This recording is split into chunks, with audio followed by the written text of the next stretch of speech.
Bonjour à tous, bienvenue au jour 2 de ce premier sommet sur le voyage de demain où on va aborder l'explorateur Vaolo et la psychologie de l'aventure.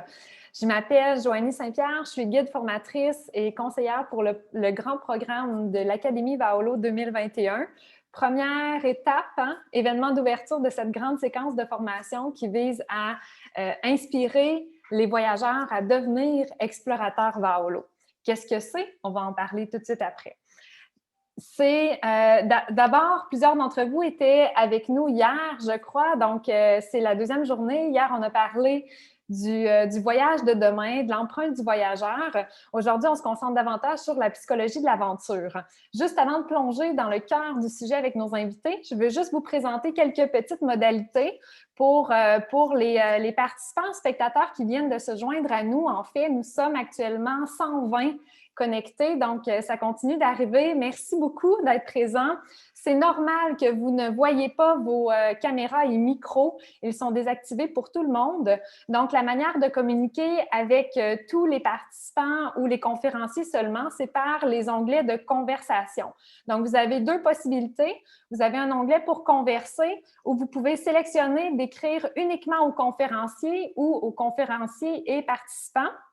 Donc, on vous invite fortement à sélectionner la deuxième option, conférencier et participant, pour dynamiser un petit peu plus et que tout le monde puisse voir vos commentaires, vos propos, vos expériences, vos idées. Bref, n'hésitez pas. Et là, on a plein de bonjours, bienvenue, Saint-Frédéric de Beauce, Tadoussac. On a des gens en France, on a des gens en Afrique francophone. Bienvenue à tous. Et vous avez un autre onglet Q et R, donc questions-réponses. Si jamais vous avez des questions précises à poser, c'est à cet endroit-là qu'on vous invite à les écrire. Nous avons toute une équipe Vaolo là, derrière là, pour répondre à vos questions. On va pouvoir aussi mieux les diriger ou les partager à nos invités aujourd'hui. Donc, voilà. Merci beaucoup d'être là. Pour faire un petit test, je vous inviterais, s'il y en a qui étaient parmi nous hier, d'écrire dans l'onglet de conversation à tous, idéalement, votre moment favori, votre découverte, votre personnalité ou peut-être un propos particulier qui a été dit qui vous a inspiré, hein? Votre coup de cœur de la journée d'hier. On vous invite à l'écrire dans le chat s'il y en a qui ont un moment à nous partager. Sinon, ben, en cours de route, il y en aura certainement pour la journée d'aujourd'hui. Fait qu'on parle de Evelyne Saint-Onge, hein, notre Inou nationale de la Côte-Nord, qui est avec nous aujourd'hui, d'ailleurs, comme participante. Kwekwe, Evelyne, on te salue de ton territoire, le Nitassinan. Merci encore d'être présente. Et je vous rappelle aussi que vous allez toujours recevoir à chaque jour, 1 heure avant l'événement, le lien pour participer. Donc, pour simplifier un petit peu la connexion. Et aussi, vous allez avoir un suivi pour écouter en rediffusion si jamais vous avez manqué des moments. Il y a quand même, comme on a dit hier, il y a quand même des moments qui ne seront pas partagés en rediffusion, comme des partages vidéo ou des choses comme ça. Raison pour laquelle on vous demande d'être avec nous live. Restez avec nous jusqu'à la fin. Vous allez voir, on a des échanges fascinants aujourd'hui. Alors, petit ordre du jour, avant que je vous introduise notre équipe, on a 7 invités aujourd'hui. On commence, ce sont tous des brefs témoignages de 10, 5, voire 15 minutes. Donc, des très courts partages d'expériences, de visions pour ensuite emmener à une grande discussion. On va toujours prendre vos questions en cours de route, donc gênez-vous pas d'écrire sur les chats vos commentaires, vos questions, vos idées, vos expériences, puis on pourra réutiliser ça là, pour vous relancer la balle un peu mieux. Donc, on va commencer avec le témoignage de 4 explorateurs, exploratrices Vaolo pour ensuite inviter nos 3 spécialistes de la psychologie de l'aventure. C'est quoi la psychologie de l'aventure? Comment on réussit à sortir des sentiers battus, sortir de sa zone de confort en trouvant une dose de plaisir. Donc, comment on fait ça? Mais on a Florent Bouguin, René-Claude Bastien et Nicolas Dubreuil qui vont nous partager leur vision de la psychologie de l'aventure. Et juste avant, j'aimerais introduire j'aimerais introduire ce matin ou ce soir, selon l'endroit sur la planète où vous vous situez, Olivia et Alice, qui sont nos deux responsables du département des explorateurs Vaolo. Bonjour, mesdames. Allô. Bonjour. Je t'inviterai, Alice, en fait, sans plus tarder, de peut-être dire un mot et introduire notre première exploratrice pour nous partager son expérience. Oui, C'est quoi être parfait. explorateur? Oui, vraiment, vraiment. Bonjour à tout le monde. Je suis vraiment très fière de faire partie de l'équipe Vaolo aujourd'hui, puis de vous voir en si grand nombre. C'est une configuration qui ne se reproduira pas de sitôt. Donc, je profite d'avoir le micro quelques secondes pour vous donner le goût d'embarquer dans l'aventure avec nous. Fait que vous l'aurez compris, si vous choisissez le chemin de l'exploration pour devenir explorateur, vous allez parler un petit peu plus avec Olivia et moi-même. Olivia plus pour le côté Europe, puis moi plutôt côté Amérique, Asie. Puis pour tous ceux qui voudront continuer en voyageur, vous allez avoir une immersion privilégiée de ce qui se passe dans les coulisses, comment on fait pour vous dénicher des trésors et pour pouvoir que ça arrive sur la plateforme ensuite. Mais qu'est-ce que c'est un explorateur? Dans le fond, le rôle de l'explorateur, sa mission, c'est d'explorer, certifier des lieux, puis ensuite raconter l'histoire. Ce sont en quelque sorte des dénicheurs de perles rares qui ont le pouvoir de relayer la parole de ceux qui essayent de faire les choses un petit peu différemment. Ce sont des gens qui sont à l'aise, curieux, puis qui aiment sortir des sentiers battus et ainsi sont capables de faire la première trace dans le but d'inspirer d'autres voyageurs à suivre leurs pas. Fait qu'ils créent des routes, des chemins un petit peu différents et qui permet d'offrir d'autres possibilités aux voyageurs. Fait que ça, c'est quand même pas mal intéressant. Fait j'espère que les récits qui vont suivre vont vous donner le goût d'embarquer dans l'aventure et je pense que la meilleure façon de vous donner un bon aperçu, c'est de donner la parole à ceux qui le font aujourd'hui. Fait à venir, les 4 coups de cœur qu'on a eus entre 2017 et 2020, des explorateurs qui sont partis sur la route. On va commencer par Jessica Valoise qui a commencé en 2017 avec nous. C'est une photographe, vidéaste, peintre. Elle manie les mots aussi bien que son pinceau. Ça va être une découverte vraiment enrichissante. Puis nous, je vous souhaite qu'on se retrouve un petit peu plus loin sur le chemin. Merci beaucoup, Alice. Olivia, juste un petit mot peut-être pour dire que tu es la responsable aussi du volet européen. Hein? Tu te trouves de l'autre côté de la rivière. C'est ça, je suis en France actuellement et j'espère que beaucoup d'entre vous seront motivés à rejoindre l'aventure Vaolo, à devenir explorateurs et de valoriser vos territoires et vos hébergements. On a hâte de vous rencontrer. Merci, Olivia. Donc, si vous voyez passer sur le chat Olivia, eh bien, vous avez le visage derrière le nom. Sans plus tarder, on va débuter avec une vidéo de présentation de la candidature de Jessica Valoise en 2017. Alors, je vous laisse sur des belles images et on se retrouve tout de suite après.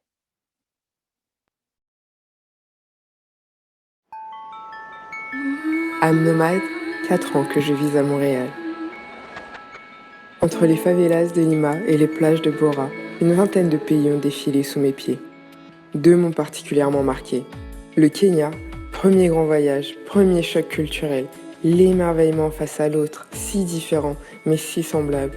L'Inde, 3 mois, seul, en sac à dos, volontariat, logement chez l'habitant, me retrouvant parfois dans des lieux si reculés, sans internet ni électricité. Une déconnexion au plus proche de la connexion humaine. Chaque fois, des rencontres. Souvent, on pense que dormir chez l'habitant ou dans des auberges familiales est peu commode. J'aime prouver le contraire, montrer que non seulement c'est confortable, mais que c'est important de voyager de manière consciente. Chacun de nos pas laisse une empreinte, autant qu'elle soit positive et enrichissante. J'aime l'aventure, l'inconnu, l'inattendu. Rien ne m'effraie. Je m'adapte facilement à tout type de situation. Bon, sauf quand il est 5h du mat et qu'il fait froid. J'aime découvrir différentes cultures, échanger la mienne qui est multiple, partager notre humanité une et indivisible avec ceux que je rencontre, mais aussi avec ceux à qui je raconte. À travers les réseaux sociaux, mon blog, des livres, ce ne sont pas des guides de voyage, mais des récits de rencontres. 1,2 milliard de voyageurs. Et moi, 28 ans. Jessica.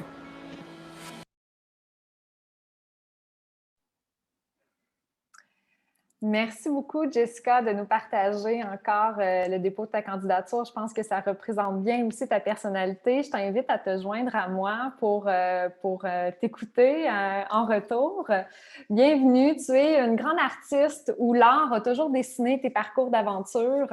Tu as trouvé un chemin à travers Vaolo aussi dans les dernières années. Donc, je t'invite à nous partager un petit peu ton parcours, comment ça a commencé, ton histoire d'aventure et ton introduction parmi nous. Ouais. Bon, bonjour tout le monde. Je suis toujours la même personne que dans la vidéo avec 4 ans de plus. Donc, comme je disais dedans, j'aime le voyage humain et c'est une des raisons pour lesquelles j'ai intégré Village Monde, qui est devenu aujourd'hui Vaolo. J'ai découvert en fait le voyage chez l'habitant en 2015 lors d'un voyage en Polynésie avec un de mes frères. On avait en fait un tout petit budget et du coup on a découvert comme ça le fait d'aller dormir chez des gens. Et en fait c'est comme ça que j'ai découvert cette façon de voyager humaine où des gens en fait nous font confiance et des gens à qui on fait confiance alors qu'on ne les connaît pas du tout. Et là, en fait, on va vivre des moments tout simplement incroyables parce qu'on va partager des moments hyper privilégiés avec eux. Ils vont nous présenter leurs amis, leur famille. C'est assez fou, en fait, quand on y pense, surtout quand on vient... moi, je viens de région parisienne à la base. Donc, cette ouverture comme ça, on nous ouvre les portes de l'intimité. C'était assez fou. Et donc, en fait, ça m'a donné le goût de continuer à voyager de cette manière, peu importe les circonstances. Et donc, juste après, quelques mois après, je pars en Inde. Ça fait partie aussi de mes voyages marquants. Donc, je pars là-bas pendant 3 mois en sac à dos seule. Et pareil, je vais dormir chez l'habitant. Je fais aussi du volontariat, donc en échange de création, de photos, de peinture, je suis hébergée et nourrie. Et là, en fait, ça a encore été un step supplémentaire de découverte de l'autre et de rencontres, d'amitié, mais aussi de déconstruction mentale. Puis je pense que quand tu parles de déconstruction mentale, en fait, juste pour qu'on comprenne un petit peu mieux, tu as une histoire en Inde, je pense, pour nous expliquer ça. Veux-tu nous en glisser un mot un petit peu plus? Oui, exact. Au nord du Kerala, en fait, j'ai été accueillie chez un gars d'une trentaine d'années et dans un petit village. Et un soir, on a été invité à manger chez des amis à lui, un couple, et il y avait 2 autres couples. Et donc, quand on arrive, en fait, très rapidement, les hommes se mettent dans le salon et les femmes à la cuisine.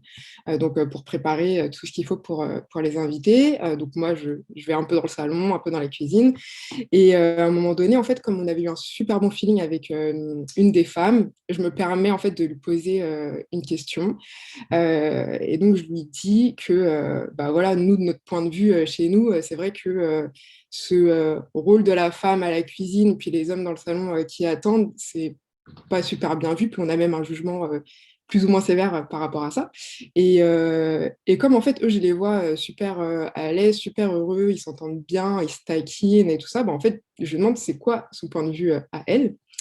Et donc, elle me dit que elle a elle connaît très bien ce point de vue-là, mais qu'elle, en fait, elle est très à l'aise avec ça parce que elle, dans son cas, elle a la liberté de travailler si elle le veut ou pas. Mais en fait, pour elle, c'est super important de s'occuper du foyer, de la famille, de ses enfants, de les éduquer, de ne pas les laisser dans la rue.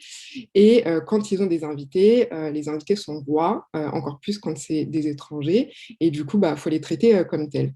Et donc, elle me dit qu'elle, ça lui va très bien. Et en plus, là, toutes les femmes, elles étaient dans la cuisine et elles étaient très bien comme ça, hein, parce que toutes les femmes, quand on se retrouve entre nous, sans nos mecs, forcément, les petits potins, les petites histoires, ça y va. Donc, en fait, voilà.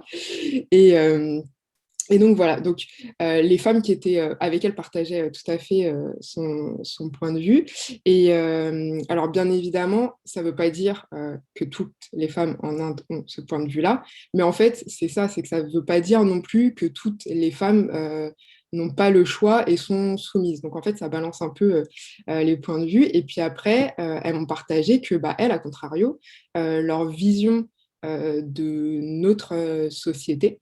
Elle disait qu'en fait, oui, ok, il y a l'évolution de la place de la femme, etc., mais qu'en fait, la place de l'homme, elle n'a pas évolué au même rythme.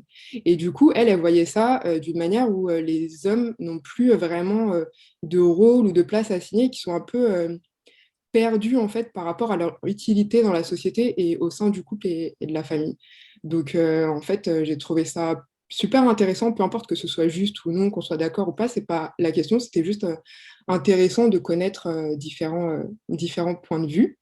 Et du coup, ça, entre autres choses, ça m'a confirmé que quand on arrive quelque part, on doit vraiment arriver nu de toute idée préconçue, de tout jugement, et surtout de ne pas transposer la culture dans laquelle on a grandi au reste du monde, et de ne pas observer à travers un filtre, là pour le coup, enfin dans mon cas occidental. Et je pense que ça fait partie de l'impact immatériel qu'on peut laisser dans un endroit qu'on visite. Vraiment, tu sais, puis je pense qu'au-delà du filtre, il y a un langage aussi universel un peu qui est l'art, hein? Toi, tu es, artiste. Comment tu réussis à voyager ou à intégrer l'art dans tes voyages? Qu'est-ce que ça t'apporte de plus, peut-être, le titre d'artiste ou ta manière de concevoir? Hein? Mm. C'est sûr qu'en étant artiste, je suis déjà dans une démarche d'ouverture au monde, de remise en question, de déconstruction permanente. Donc, c'est sûr que même sans le voyage, l'art m'a déjà fait exploratrice. Et en plus, le voyage, cette façon-là de voyager en tout cas, ça m'a permis de découvrir plein de façons de penser et du coup de construire ma propre façon de penser avec plein de petits éléments que j'ai piochés dans les différents pays que j'ai visités. Donc, je me suis un peu construite ma propre culture, on va dire. Et, euh, et l'Inde, c'est le premier voyage où j'ai pu offrir mon art, donc soit à travers des murales, soit à travers des shootings photos. Et l'art, il fait vraiment partie intégrante de ma vie. Et ma démarche, c'est vraiment de trouver le beau. Donc à partir de ce moment-là, en fait, on voit le beau en tout et partout et tout le temps. Et donc il y a déjà une vision et un point de vue différent, une observation des choses différentes, je pense. Et au final, c'est aussi ça qui va me permettre de voyager, par exemple, en 2018 au Sénégal, où j'ai filmé un festival pour faire un documentaire. Et après, en 2019, au Rwanda, avec Village Monde, donc aujourd'hui Vaolo, pour ma deuxième exploration, où en fait, on a ajouté le tournage d'un documentaire là-bas. Ouais, c'est super. Je pense que on a plein de liens qui seraient intéressants à vous partager. Là, je pense qu'en allant sur le profil de Jessica, vous allez voir aussi ses réalisations. Puis si je te demande, pourquoi faire partie de la communauté Vaolo? Qu'est-ce que ça t'a apporté peut-être de différent de faire une exploration dans ce cadre-là, donc et non juste un voyage personnel pour toi? Mm. Donc, avant tout, je voyage pour moi et par passion, mais comme tout ce que je fais, ou presque, c'est important pour moi qu'il y ait du sens dans mes actes, de faire attention à mon impact direct et indirect. Et je trouve ça important, en fait, de chausser les baskets de quelqu'un d'autre un instant pour comprendre, pour développer son empathie, l'ouverture d'esprit. Ça permet de déconstruire ce qu'on a appris dans la société dans laquelle on a grandi, comme je disais juste avant, de déconstruire notre tendance à l'ethnocentrisme. Et du coup, ça me paraissait juste logique d'intégrer une communauté comme Vaolo, puisqu'on partage les mêmes valeurs. Et ça permet en fait d'avoir plus d'impact qu'en individuel. Ton plus gros challenge, selon toi, hein, le plus grand défi du rôle d'explorateur? Il y en a plusieurs. Déjà, faut avoir une bonne capacité d'adaptation. Faut être endurant, en bonne forme physique, parce que c'est assez intense. Puis une bonne capacité aussi de réflexion et savoir faire face à l'imprévu quand il y en a. Donc réussir à garder son sang-froid. Après, d'un point de vue purement administratif, ça va être tout ce qui est organisation pour rencontrer les hébergements, remplir les formulaires, remplir nos tâches en fait. Tout ça sans se brûler. Parce que ça peut être très envahissant. Et puis la façon dont je voyage, c'est la création de moments. Et c'est vrai que dans une exploration, si on ne se crée pas des espaces de vide pour justement créer des moments, des imprévus, ben, on peut passer à côté de notre exploration. Donc ça, je pense que c'est vraiment un défi d'organisation, en fait.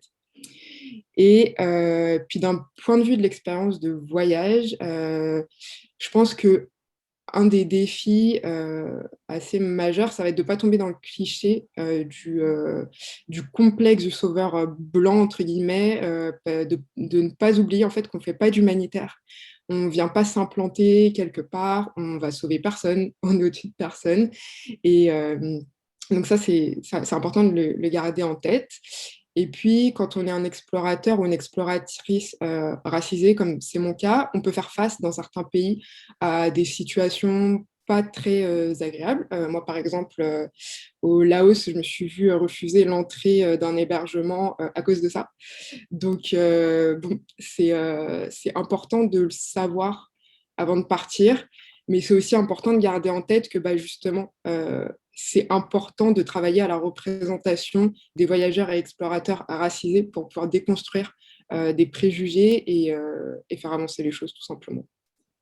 Vraiment. Puis on comprend qu'à travers ça, ben, ces hébergements-là hein, ou ces expériences-là plus négatives, ben, nous, on les veut pas non plus. On veut pas promouvoir ça. Fait que des fois, dans nos rencontres, c'est pas toujours nécessairement des rencontres qui nous font cheminer au désir de faire rayonner ces histoires-là ou ces personnes-là. Fait que dans ce temps-là, ben, on change, on poursuit, on reste plus longtemps. On se crée du vide avec des meilleures personnes. Fait que rapidement, en une phrase, si je te demande qu'est-ce qui distingue l'explorateur du voyageur, hein, parce que c'est notre terme un peu, hein, explorer, rencontrer pour mieux raconter. Ouais, mais je pense que c'est vraiment la mise au service du voyage pour une cause. Il y a cette mission de dénicher des hébergements qui s'inscrivent dans le développement durable. Donc, il y a vraiment un état d'esprit différent dans la manière de voyager. Et du coup, la façon dont on est reçu par les hébergements ou villages qu'on va visiter est aussi différente. Moi, j'avoue que sur ce point-là, j'en ai pas vraiment l'expérience personnelle parce que même avant Vaolo hors exploration, je vivais déjà ce genre d'expérience un peu privilégiée et intime. Mais du coup, pour les personnes pour qui c'est pas le cas, je pense que vraiment ce statut d'explorateur Vaolo, c'est un privilège qui nous permet d'ouvrir des portes plus facilement en fait. Merci beaucoup. Je pense que quand on parle d'expérience, d'ouvrir les portes, en fait, hein, puis de vivre des moments uniques par une rencontre privilégiée avec les hébergements, j'ai envie de te remercier beaucoup, Jessica, pour tes partages. Je pense que, tu sais, c'est important de célébrer la diversité, c'est ce qu'on veut. Puis à travers les rencontres, on se rend compte qu'il y a différentes cultures aussi qui ajoutent des défis additionnels. Donc, merci pour ça. J'invite Guillaume d'Artigues de nous partager à son tour un peu ses expériences, ses rencontres privilégiées qu'il a eu la chance de vivre en 2018 dans l'Ouest canadien. Bonjour Guillaume. Bonjour Joanie. Fait que toi aussi, tu as des images pour nous illustrer un petit peu mieux ton exploration qu'on va partager à l'instant. Mais je te laisse entrer comme ça dans ton exploration pour nous ouvrir un petit peu mieux la porte pour qu'on comprenne c'est quoi pour toi une exploration Vaolo. Ça marche. Bonjour à tous. Pour moi, la principale différence entre l'explorateur et puis le voyageur classique, ça va être l'intensité de ce qu'on peut vivre sur place. Comme on est dans une démarche différente, les hôtes peuvent être amenés à nous proposer de prendre part à des activités qui, normalement, sont réservées uniquement à la communauté ou tout simplement de nous inviter dans leur famille ou chez leurs amis. Par exemple, en 2018, j'étais dans l'ouest du Canada, sur un petit archipel du Pacifique qui s'appelle Haida Gwaii, qui est peuplé principalement par une tribu autochtone, les Haida. Donc, cet archipel est composé principalement de deux îles. La partie nord, qui est peuplée par environ 4000 habitants, et la partie sud, qui est complètement sauvage. Et donc, il y a une trentaine d'années, il y avait encore pas mal de déforestation massive et la population a voulu s'opposer pacifiquement. Donc, sur la partie sud de cette île, il y a eu les anciens, des jeunes, des chefs autochtones aussi, qui en fait ont fait des chaînes humaines pour empêcher les chantiers de continuer. Et en fait, derrière, tous les habitants s'organisaient pour leur envoyer de la nourriture et s'occuper de tout ce dont ils pouvaient avoir besoin pour continuer cette mobilisation. Et donc, évidemment, il y a eu des arrestations, il y a eu des procès. L'histoire a été extrêmement médiatisée au Canada, mais finalement, ça a débouché sur la création d'un parc national et ça a mis fin à la déforestation massive. Et donc, il se trouve qu'en 2018, quand moi j'étais sur l'île, il n'y avait toujours pas eu de cérémonie pour remercier tous ceux qui s'étaient engagés en première ligne. Et en fait, quand je suis arrivé sur l'île, j'ai demandé à l'autre chez qui j'étais hébergé, donc Elsie, si pendant que j'étais là, il y avait un événement ou une cérémonie particulière. Et elle me dit, bah, effectivement, il y a une cérémonie, c'est pour célébrer les 25 ans de la création de ce parc et aussi remercier les personnes qui se sont engagées en première ligne. Donc, elle m'a proposé de l'y accompagner. Et il faut savoir que sur l'île, il y a des fêtes qui sont ouvertes à tout le monde, comme certaines fêtes locales, des pow-wow, des élévations de totems, et puis d'autres qui sont réservées uniquement à la population Haïda. Et donc, celle-là, cette cérémonie était réservée uniquement aux Haïda. Donc, quand moi, je suis arrivé dans la salle, on était uniquement deux non-autochtones. Le premier, c'était un photographe qui avait couvert un petit peu les protestations depuis ses 17 ans et qui, depuis, avait gardé un lien très fort avec la communauté. À côté de ça, il avait été décoré par l'ONU pour son engagement et son travail. Il avait piloté des projets pour la WWF au Bhoutan. Enfin, vous voyez le genre. Et puis l'autre, c'était moi. Donc, effectivement, quand moi, j'entre dans la salle, ben, tout le monde se retourne sur moi et donc se demande qui je suis. Et donc, mon hôte, Elsie, va les voir et elle leur explique qui je suis, ce que je fais et pourquoi je suis là. Et donc là, ben, les gens commencent à me sourire et puis me souhaitent la bienvenue. Donc, c'était assez impressionnant parce que c'était vraiment fort comme moment d'être accueilli comme ça dans une cérémonie qui représentait tellement pour ces gens-là. Et en plus, quelques jours après, je fêtais mes 25 ans, donc globalement, c'était une expérience complètement magique. Et comme si c'était pas déjà suffisant, quelques jours après, j'ai rencontré un chef politique, enfin un des chefs politiques de l'île. Et un après-midi, il me demande si je m'intéresse à l'art. Moi, je lui réponds oui.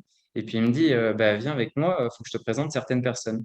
Et en fait, ces personnes-là, donc c'était des artistes de l'île, donc des peintres, des sculpteurs, des carveurs de totems. Et donc on prend sa voiture et puis on commence à rouler. Et puis, on s'arrête devant une maison. Et puis là, lui, il descend et puis il me dit, ben, attends-moi là, je vais voir s'il est OK pour que tu viennes. Et donc, en fait, chaque artiste sur l'île a son studio qui est ouvert au public. Et sauf que lui, en fait, ils m'ont emmené directement chez eux, dans leurs ateliers privés. Et donc, il ressort de la maison et puis il me dit, bah, OK, c'est bon, tu peux venir.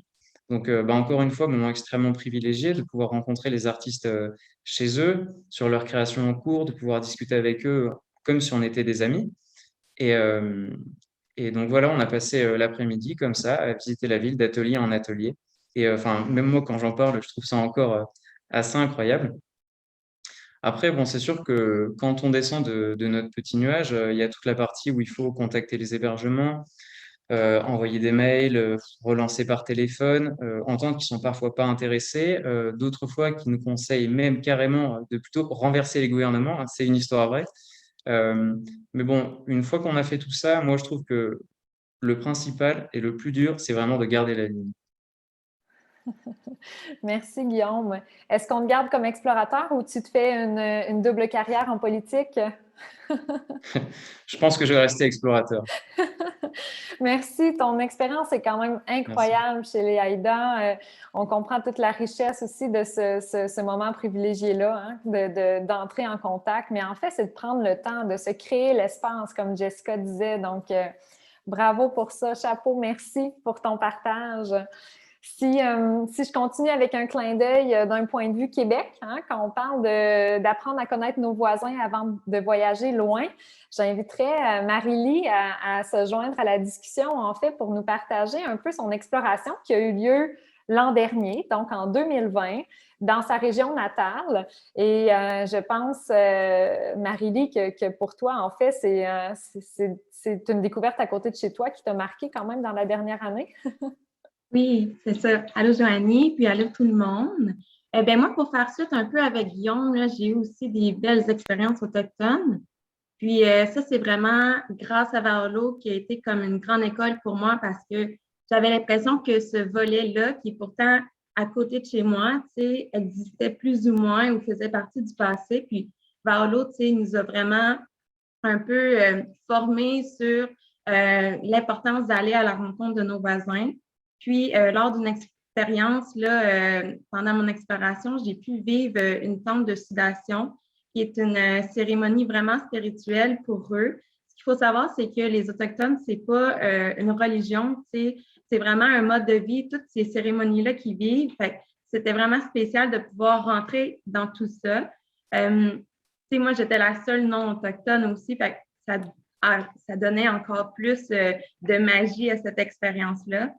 On a pu échanger, puis j'ai vraiment appris davantage sur leurs valeurs, sur leurs croyances, puis ça m'a tellement étonnée à quel point j'ai pu me reconnaître beaucoup plus en leur façon de faire, en leur mode de vie qu'en n'importe quel autre mode de vie. Donc, c'est vraiment grâce à la porte que Vaolo a ouvert là, sur le volet autochtone que j'ai pu en découvrir davantage. Puis, tu sais, c'est certainement pas la fin. Là, tu sais, je veux toujours continuer là, en apprendre davantage et aller à la rencontre d'eux.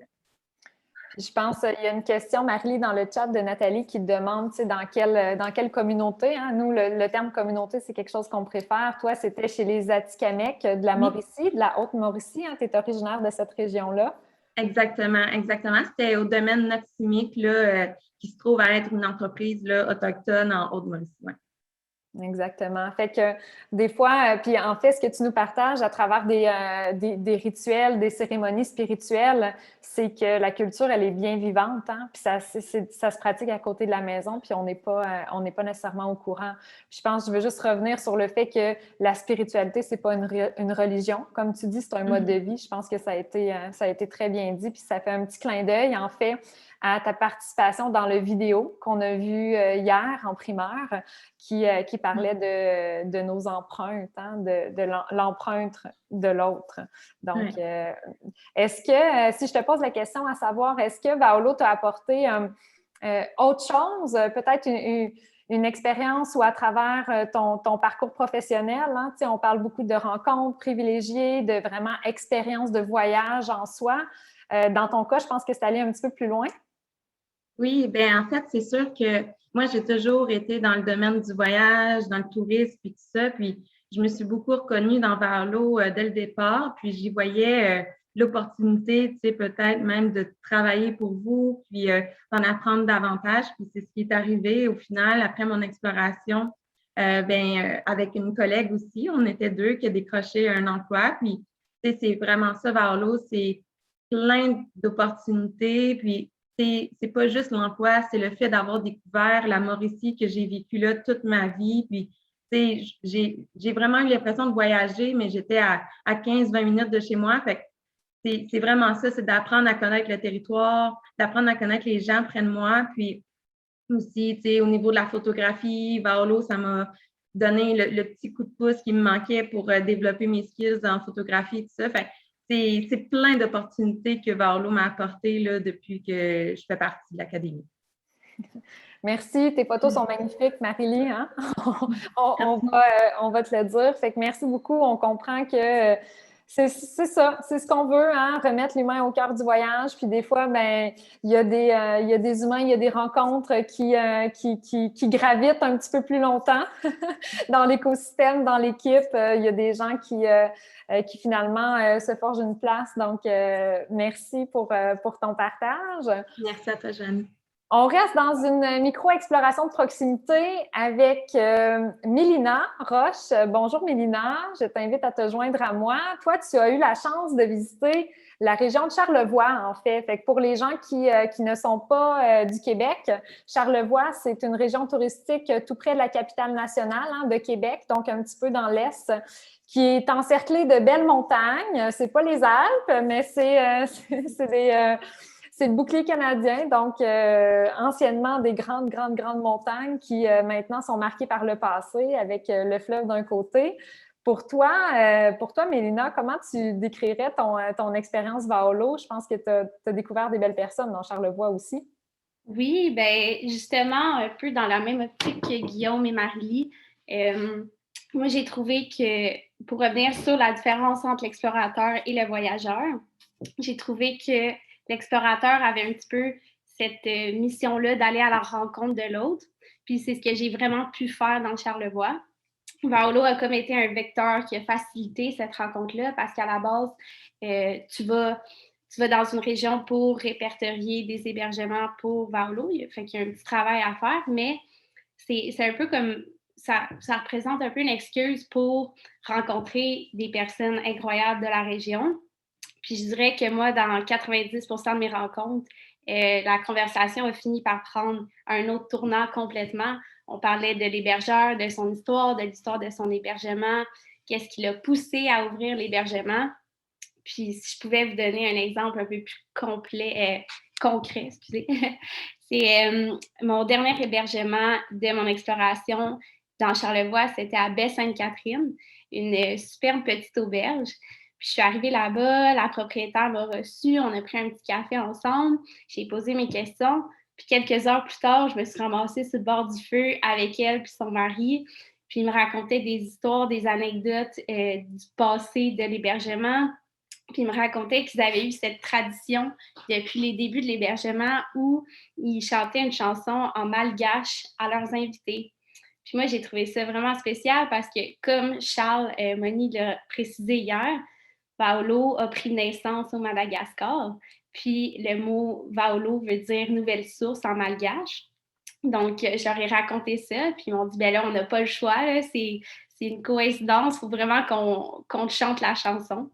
Donc, j'étais rendue sur le bord du feu avec ma petite coupe de vin. Puis il me faisait un beau petit spectacle très authentique. Puis à ce moment-là, j'ai pris un petit 2 minutes. Puis je me suis dit, waouh, c'est exactement des moments comme ça, des moments spéciaux, super simples, mais tellement authentiques qui font toute la différence dans un voyage, puis qui font partie de la vie de l'explorateur aussi. Donc, si je pouvais vous donner un conseil à ceux qui vont partir en exploration cet été, ou même tout le monde qui va partir en voyage, en escapade, allez à la rencontre des gens, posez-leur des questions, apprenez à les connaître parce que ça les rend super heureux. Puis souvent, ils ont tellement de belles choses à partager. Donc, ça permet vraiment d'enrichir un voyage. Je le recommande à tous. Merci, Mélina. Tu sais, je pense que j'ai envie de faire du pouce un peu sur ce que tu dis en invitant aussi nos 3 autres explorateurs à se joindre à nous, juste pour le petit visuel de fin, là. Donc, Jessica, Guillaume et Marie-Lie.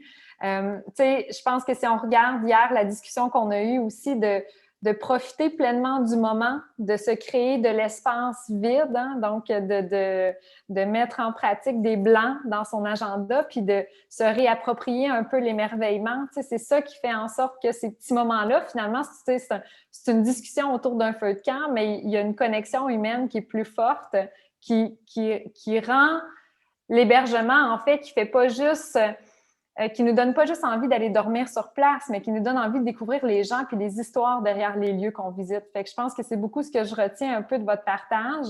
Puis là, il y a peut-être... est-ce qu'il y a des Malgaches parmi nous? Je sais qu'il y avait des inscriptions de gens au Madagascar. Je vous invite à nous écrire. Je pense que c'est pas tout à fait Vaolo qui veut dire nouvelle source, mais c'est une racine de Vao, Vaolo, Lao. De mon peu de malgache que je connais, c'est ce qu'on m'a appris. Je fais du pouce parce que je pense qu'on nous observe. Mais merci beaucoup tout le monde. Je pense qu'on pourrait en parler longtemps, mais je veux vous remercier de vos partages.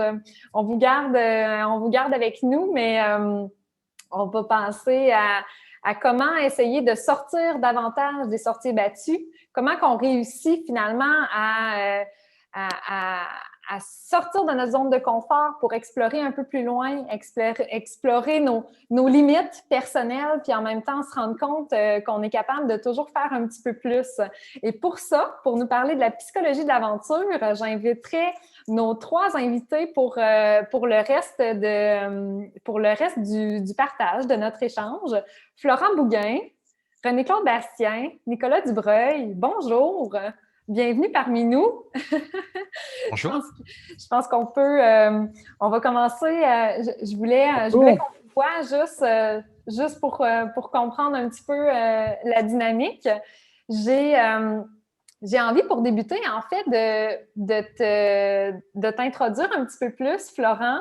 Tu es en ce moment dans ton milieu de travail, mais je pense que si j'aurais 3 mots, peut-être même 4 pour te définir, je dirais authenticité, équilibre, partage et résilience. Je pense que c'est quelque chose qui peut assez bien me définir. Hein, tu es un ultramarathonien élite, précisons-le. Tu as fait de nombreux ultramarathons, donc des courses de longue durée, entre 125, 165, parfois des longueurs variées, un peu partout sur la planète. Tu es originaire de l'île de la Réunion, tu habites en ce moment à Québec, papa de 2 enfants. Tu es aussi gestionnaire d'un département d'ingénierie, d'où ton casque et tes lunettes en ce moment. C'est quoi pour toi l'aventure? Comment on est en mesure de commencer? Hein? On parle d'ultramarathon. J'aimerais préciser, parce que je le sais que dans ta grande personnalité, c'est pas quelque chose que tu partages, mais tu es quand même finissant et médaillé, en fait, de nombreuses courses, là, je pense aux États-Unis, au Québec aussi. Donc, tu es assez reconnu dans le milieu de la course à pied, mais comment on commence? Puis comment on se rend au niveau où tu es? Merci Joanie. Bonjour tout le monde. Bon, quelle présentation. En fait, je dis souvent, on met un pied devant l'autre, hein, puis à la fin, ça fait 1 kilomètre, ça en fait 5, ça en fait 10, ça en fait 160 si on veut, ou peu importe. Mais ce qui est pas, enfin, le plus important derrière tout ça, je te dirais, c'est pourquoi on court là dans cet exemple-là, pourquoi je veux voyager, pourquoi je veux explorer. C'est tellement difficile de faire tout ça. C'est tellement souffrant. C'est tellement. Ça va aujourd'hui, là, ça va vite, hein. La pandémie nous le montre, puis même avant elle, ça allait vite. Mais alors là, encore une fois, on est encore plus perturbé. Puis on a besoin de se repositionner, de se ressourcer. C'est où la relation humaine dans tout ça? C'est où mon équilibre? C'est qu'est-ce que j'ai besoin, moi, pour m'énergiser là? Et en fait, chacun trouve sa réponse, ça, c'est sûr. J'ai aucune prétention là-dedans. Moi, je la trouve par ce que tu as dit là. Je pense que tu l'as bien dit, l'équilibre, Joanie. Puis ça, c'est ma grande fierté ou c'est ma grande quête. Puis l'équilibre, c'est en mouvance tout le temps. L'équilibre, j'avais un certain équilibre il y a 5 ans, puis j'en ai un autre aujourd'hui, puis j'en aurai un autre dans 5 ans. Tout change autour de moi. Ma famille grandit, ma famille évolue. Ma job, je suis pas un coureur professionnel, mais j'en mets beaucoup quand même dans la course, mais j'ai une job, puis bah, ma job aussi évolue, ça fait partie de mes amis, mes relations, ma conjointe, mon amoureuse avec qui on a nos enfants, et puis mon corps, mon mental, je suis plus capable de faire les mêmes choses, j'apprécie la vie, donc bref, plein d'exemples. Puis alors quand tu mets une pandémie là-dedans, tu peux te dire que ça évolue encore. Alors il faut s'adapter. Et il faut, enfin, moi, je vais chercher cette motivation là-dedans. Puis c'est cette quête-là qui me fait courir peut-être plus loin. C'est cette quête-là qui me fait ne pas abandonner. C'est cette quête-là qui me fait me mettre dans des trous impossibles ou dans des endroits vraiment difficiles pour être capable peut-être d'apprécier encore plus ce que j'ai, ce que je bâtis autour de moi, puis surtout ce que les autres me donnent. Parce que tu sais, la course à pied, puis vous le savez, hein, on a tendance à parler de la course à pied comme étant un sport individuel. Bon, OK. Mais moi, non, je pense que c'est vraiment un collectif. C'est, vous savez, surtout pour faire des aventures difficiles, comme des voyages que vous faites aussi. Vous explorez à travers le monde, mais vous ne pourriez pas réaliser ça tout seul. Enfin, en tout cas, moi, c'est ce que on a toujours besoin d'autres. On a besoin de communautés qui nous accueillent. On a besoin de gens qui nous donnent des coups de pied aux fesses pour se bouger, puis pour partir, pour aller le faire. Vous savez, quand il pleut, quand il fait froid, au Québec, il fait quand même froid. Des fois, on a vraiment des temps de merde. Puis moi, j'ai pas de voiture. J'ai fait le choix avec ma famille de ne pas en avoir. On va au travail. Enfin, je vais au travail quand c'était un peu moins la pandémie, là, mais 10 kilomètres le matin, 10 kilomètres le soir, je fais ça depuis tout le temps. Puis quand il fait -20, quand il fait -30, ben, c'est pas évident là. Quand il pleut, quand c'est glacé, c'est pas évident non plus. Puis des fois, simplement de voir un ami à la machine à café qui me dit: «Eh Florent, tu l'as fait ton 10 kilomètres ce matin?» bah, ça vient me piquer, ça vient me chercher. Puis c'est lui qui m'a motivé. C'est parce que je lui en ai parlé. Et c'est parce que je ne l'ai pas gardé pour moi, cette aventure, que de traverser la ville de Québec et de faire 10 kilos. Mes enfants, quand ils voient, ils savent que papa en ce moment il est dans une semaine difficile. Là, il a mal aux jambes, puis il dort moins, puis il est un peu plus irritable. Ben, c'est comme ça. Et je leur ai partagé ce que je vivais. Je leur ai expliqué, encore une fois, en toute humilité, mes objectifs, ce que je me suis donné. Puis je leur ai montré comment ils peuvent contribuer à m'aider. Et en fait, ils y arrivent. Puis du coup, à la fin, j'arrive à franchir cette ligne d'arrivée. Mettons, si on parle d'un ultra. Mais à la fin, je l'ai affranchi. Bah oui, je suis fier d'avoir couru 100 miles, c'est vrai, je ne peux pas vous le cacher. Mais quand je me retourne là, puis je vois cette ligne, je vois nos enfants, ma conjointe, je vois la job, je vois tout ça, je me dis waouh. Donc, et je vois tous les gens avec qui j'échange. Et ça, c'est tellement fort. Si tu me permets, Joanie, je voudrais peut-être partager 3 exemples d'exploration que j'ai faites humblement, qui je trouve que regroupent bien comment dire, l'image ou la vibration que Vaolo essaye de promouvoir. Puis bravo pour ce que vous faites tous. Là, c'est génial ce concept de plateforme. En fait, il y a un voyage que j'appellerais 3 voyages initiatiques associés à la course. Il y en a un en Inde, dans le Gujarat, à la frontière pakistanaise. J'aimerais vous en parler. Il y en a un autre, c'est sur mes terres natales, c'est à l'île de la Réunion. Il y en a qui chattent la Diagonale des Fous. Bah oui, je l'ai faite. Je l'ai faite il y a 30 ans. Il y a combien? Ouais, il y a 30 ans à peu près. Il s'appelait à l'époque la Grande Traversée. Puis j'ai commencé comme ça. Puis je l'ai faite d'autres fois. Puis j'aimerais aussi vous parler du Québec aussi, de ces montagnes comme les Chic-Chocs. C'est trois axes que j'aimerais prendre. Parce que vous allez voir en Inde, là, imaginez comment c'est incroyable ces voyages, c'est vraiment incroyable. Imaginez, on se transpose à la frontière Inde-Pakistan, ok. C'est assez instable, merci. Les gens se tapent dessus, c'est la guerre. Il y a eu dans les 10 dernières années, enfin quand j'y étais, j'ai fait cette course-là il y a 4-5 ans à peu près. Puis les 10 dernières années avant, il y a eu 4 mini-guerres à cet endroit-là où des fois les Pakistanais ils traversaient et puis ils se tapaient avec les Indiens. Des fois, c'est les Indiens qui tuent. L'enfer. Bon, donc tout militarisé. Puis là, il y a une course qui est organisée, une des grandes courses asiatiques dans le désert, parce que c'est le désert là-bas, à la frontière. Et on courait, juste pour vous dire comment c'était assez hallucinant, on courait en Inde. Puis, vous imaginez qu'il y avait une charrue, parce que c'était beaucoup dans le sable, qui était passée, puis qui avait marqué au sol des marques comme des bandes, qui avaient fait des traces dans le sable. Puis ça délimitait la frontière indo-pakistanaise. Si on mettait le pied de l'autre côté, on tombait dans un champ de mine. Et là, il y avait à peu près, bon, je vous dis ça, je ne l'ai pas essayé là, mais il y avait genre 400 mètres de ce qu'on m'expliquait de champ de mine. Puis après, on retombait sur la ligne de frontière pakistanaise avec des miradors pakistanais, des snipers et tout ça. Puis du côté de l'Inde, c'était la même affaire. Il y a des snipers, des militaires à tous les 2 kilomètres postés. C'était nos points de ravitaillement. Vous imaginez un peu le contexte. Donc là, vous courez, là, et puis on est sûr qu'on ne met pas le pied de l'autre côté. Des militaires partout, les forces spéciales de l'Inde, du Pakistan. Enfin, pas, non, eux, ils n'étaient pas sur la course, pardon, mais des autres pays asiatiques qui étaient présents. Donc, c'était un événement très reconnu là-bas. Et surtout, ce que j'ai aimé là, c'était en fait, pour aller, c'était vraiment un voyage hein, pour se rendre à cet endroit-là. Ceux qui connaissent l'Inde, vous pouvez le voir. Puis, j'ai été logé ou pas logé, j'ai été accueilli par des Sikhs, par la communauté sikh de cet village. En fait, c'est une ville qui était une ancienne ville très riche au niveau du commerce, quand il y avait le commerce à travers l'Asie et tout ça, la route de la soie. Malheureusement, aujourd'hui, c'est tout abandonné. On voit juste des vestiges, mais les Sikhs sont présents avec leur monastère, avec toute leur culture et leur religion. Et j'ai partagé avec eux plusieurs jours avant la course et après la course, où je dormais par terre. Je me réveillais à 4 heures du matin pour écouter leurs prières. Moi, je ne suis pas croyant, mais j'appréciais vraiment leur sensibilité. Et puis, ils ont donné le départ de la course. Et puis, les Sikhs, c'est les grosses barbes, c'est les couteaux, c'est les turbans, c'est waouh! Puis je peux vous dire que vous vibrez là. Puis quand vous avez des Sikhs, puis qu'on ne se parle pas, là, enfin, du moins, on ne se comprend pas. Moi, je n'ai pas du tout le même langage qu'eux. on traversait des villages complètement reclus où je voyais des dromadaires qui traversaient, des enfants qui s'arrêtaient pour me donner à boire dans ces villages-là, avec qui j'échangeais, je connectais. J'étais incapable de parler leur langue, incapable. J'étais tellement fatigué en plus, j'en pouvais plus. J'avais des hallucinations, j'avais froid. De la nuit, il fait froid quand même dans le désert et tout ça. Et j'ai vraiment galéré, ok. Mais j'en garde un souvenir vraiment incroyable parce qu'il y a cette communauté-là. Et ces gens-là m'ont appris tellement de choses ou m'ont confirmé des choses que peu importe où on va dans le monde, on se rend compte de la simplicité des individus, puis surtout la collaboration et l'entraide. Comme je vous dis, ils se sont mis en quatre pour m'aider.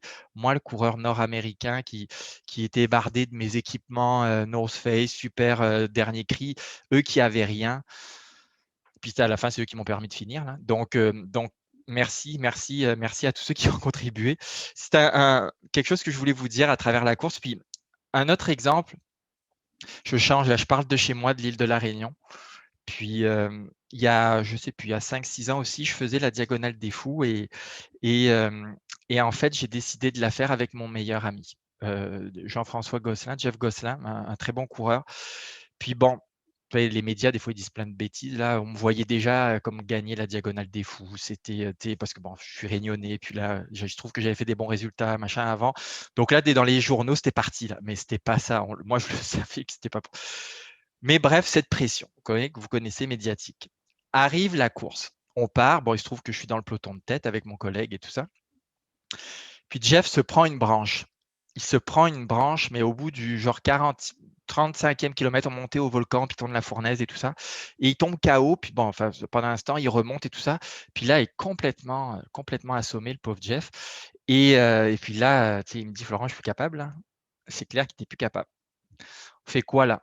Florent, vas-y, continue, fais ta course, va vivre ton aventure. Ça faisait 5 ans que j'y pensais jour et nuit de mon aventure. C'était ma course, c'était le jour que ça se passait. J'étais en forme,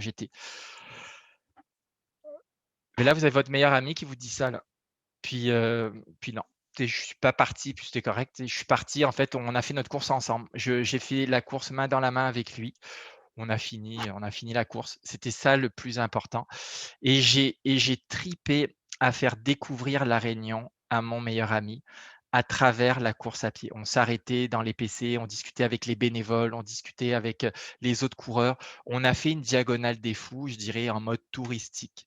Et ça a été, mais alors, la plus belle victoire, je pense, que j'ai faite en course à pied. Tu fais un podium, pas pantoute, pas pantoute, mais alors loin de là, mais c'était tellement dérisoire. J'ai vécu avec mon meilleur ami une course intense. Puis ça, c'est un autre genre de voyage que je voulais vous le dire. Quand on a le privilège de partager un voyage avec un autre, waouh, qu'est-ce que ça ramène comme intensité. En plus, sur ce territoire, sur ces racines, j'avais mes amis, mes amis d'enfance, mes copains tapaient du djembé, jouaient des Sega, des Maloya, Marie. Il y avait toute la famille qui était autour de tout ça. Ça a été vraiment un pèlerinage initiatique, cette aventure, qui nous a pris 36 heures. Et j'en garde et je vous en parle aujourd'hui, j'ai des frissons qui me roulent là-dessus. Puis peut-être le troisième que je voudrais vous partager, c'est dans les montagnes québécoises qu'on connaît ici, les Chic-Chocs, très beau massif montagneux dans la Gaspésie. Il y a une belle course, il y en a plusieurs, puis il y en a une qui s'appelle l'Ultra Trail des Chic-Chocs. Il y a 2 ans, je participais à cette course-là, puis ménisque déchiré à droite 3 mois avant, ménisque gauche déchiré 2 semaines avant. Donc dans un état, je me fais diagnostiquer, tout ça. Bon, tout le monde me dit de ne pas faire la course. Bon, ok. Comme un bon coureur, je dis que je vais la faire. Complètement débile, mais ça arrive toujours, ça. Puis même après l'expérience, je peux vous dire que je cours depuis que j'ai 15 ans, là, mais j'en ai 45. Donc, ça fait 30 ans que je cours, que je me déplace et tout ça. La course, c'est pour moi bien plus que mettre un dossard puis courir un ultra, vous pouvez le comprendre. Mais donc, encore une fois, débile, je décide d'aller faire la course. Donc, j'ai les genoux complètement détruits, je fais la course, je m'en remets juste maintenant. OK, je m'en remets maintenant. Là, j'ai un peu moins mal aux genoux. J'ai dû abandonner plusieurs courses depuis 2 ans. Bon, heureusement, il n'y en a pas eu autant avec la covid et tout ça, mais je me suis bousillé. Pourquoi j'ai fait ça? Pourquoi j'ai fait ça? Puis je me pose encore cette question-là. Puis je vous dirais, j'ai fait ça pourquoi? Puis si Jean-François était là, Trapp, en fait, un des organisateurs de la course, il n'aimerait pas entendre ça. Je fais ça parce que je l'ai fait pleurer. j'ai fait Jean-François, c'est un gars extraordinaire. C'est des bénévoles, vous pouvez pas, des gens qui mettent du travail là-dedans, qui s'arrachent pour faire des courses et tout, pour mettre en avant toute une région et tout ça. C'est fort, la Gaspésie et les Chic-Chocs.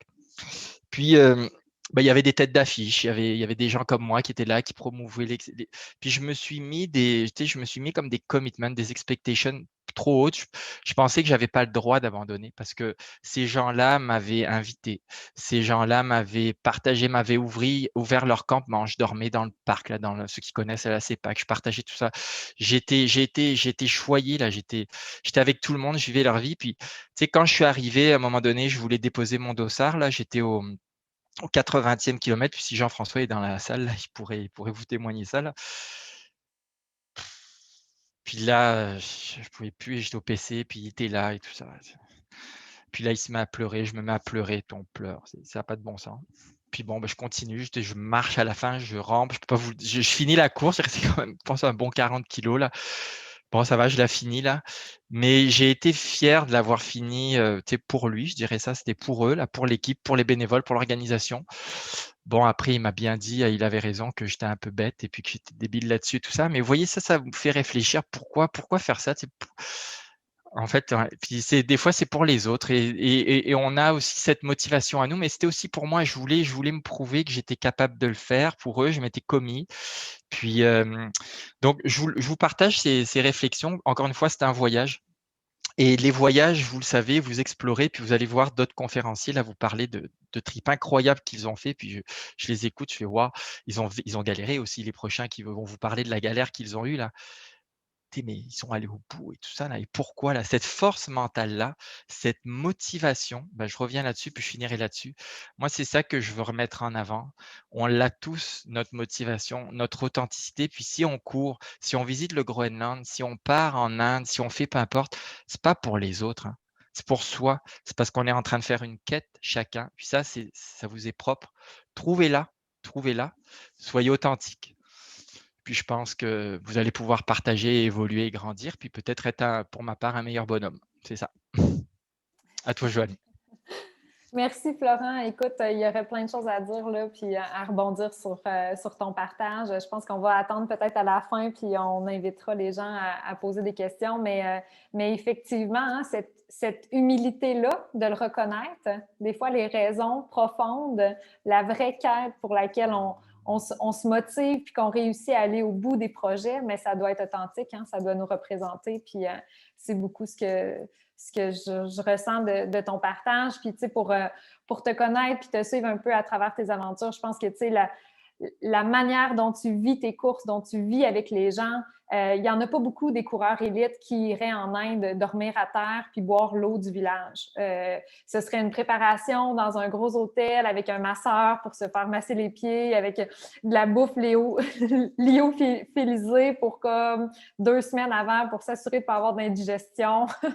Parce que la digestion, c'est important en aventure. Hein? On n'en parlera peut-être pas aujourd'hui. C'est un autre sujet, mais... Fait que bravo pour l'humain que tu es et pour les rencontres que tu forges à travers tes périples. Merci. On va y revenir.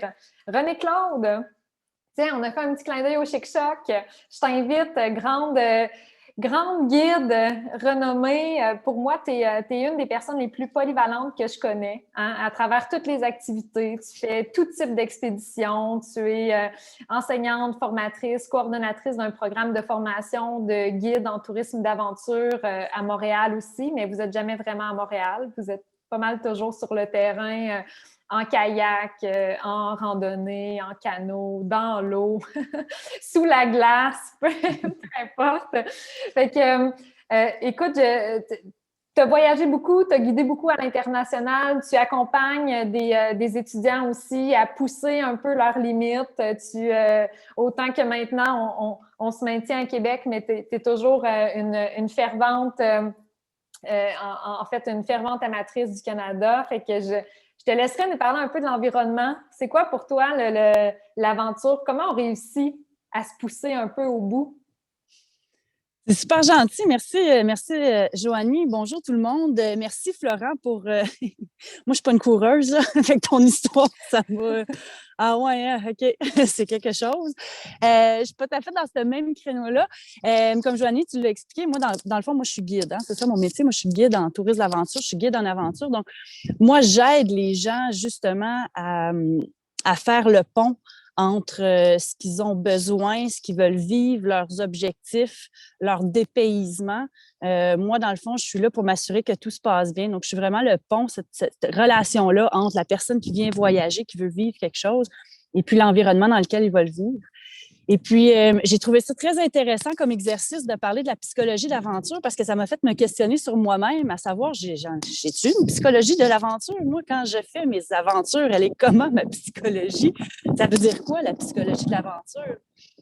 Les Vikings, à l'époque, qui ont traversé l'Atlantique, qu'est-ce qu'eux autres qui étaient en aventure? C'était quoi leur psychologie à ce moment-là? Qu'est-ce que ça veut dire, ça, psychologie de l'aventure? Ça m'a forcé un peu à réfléchir, en fait, sur tout ça.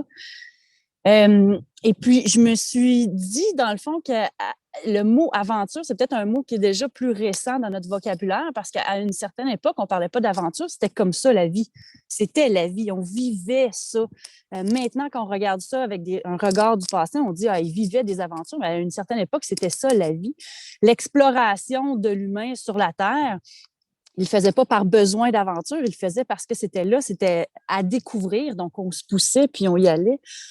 Et puis, je me suis transposée à aujourd'hui en parlant de psychologie d'aventure. On regarde tous les beaux témoignages et tout ça, qu'est-ce qui nous pousse à faire ça, puis comment on décide de le faire. Puis, c'est ce que je me rends compte, c'est de se ramener un petit peu comme les témoignages le disent, pourquoi on décide de faire les choses, c'est quoi nos motivations derrière ça, puis comment on veut le vivre. Puis quand on parle d'aventure, il y a souvent quelque chose qui est associé avec ça.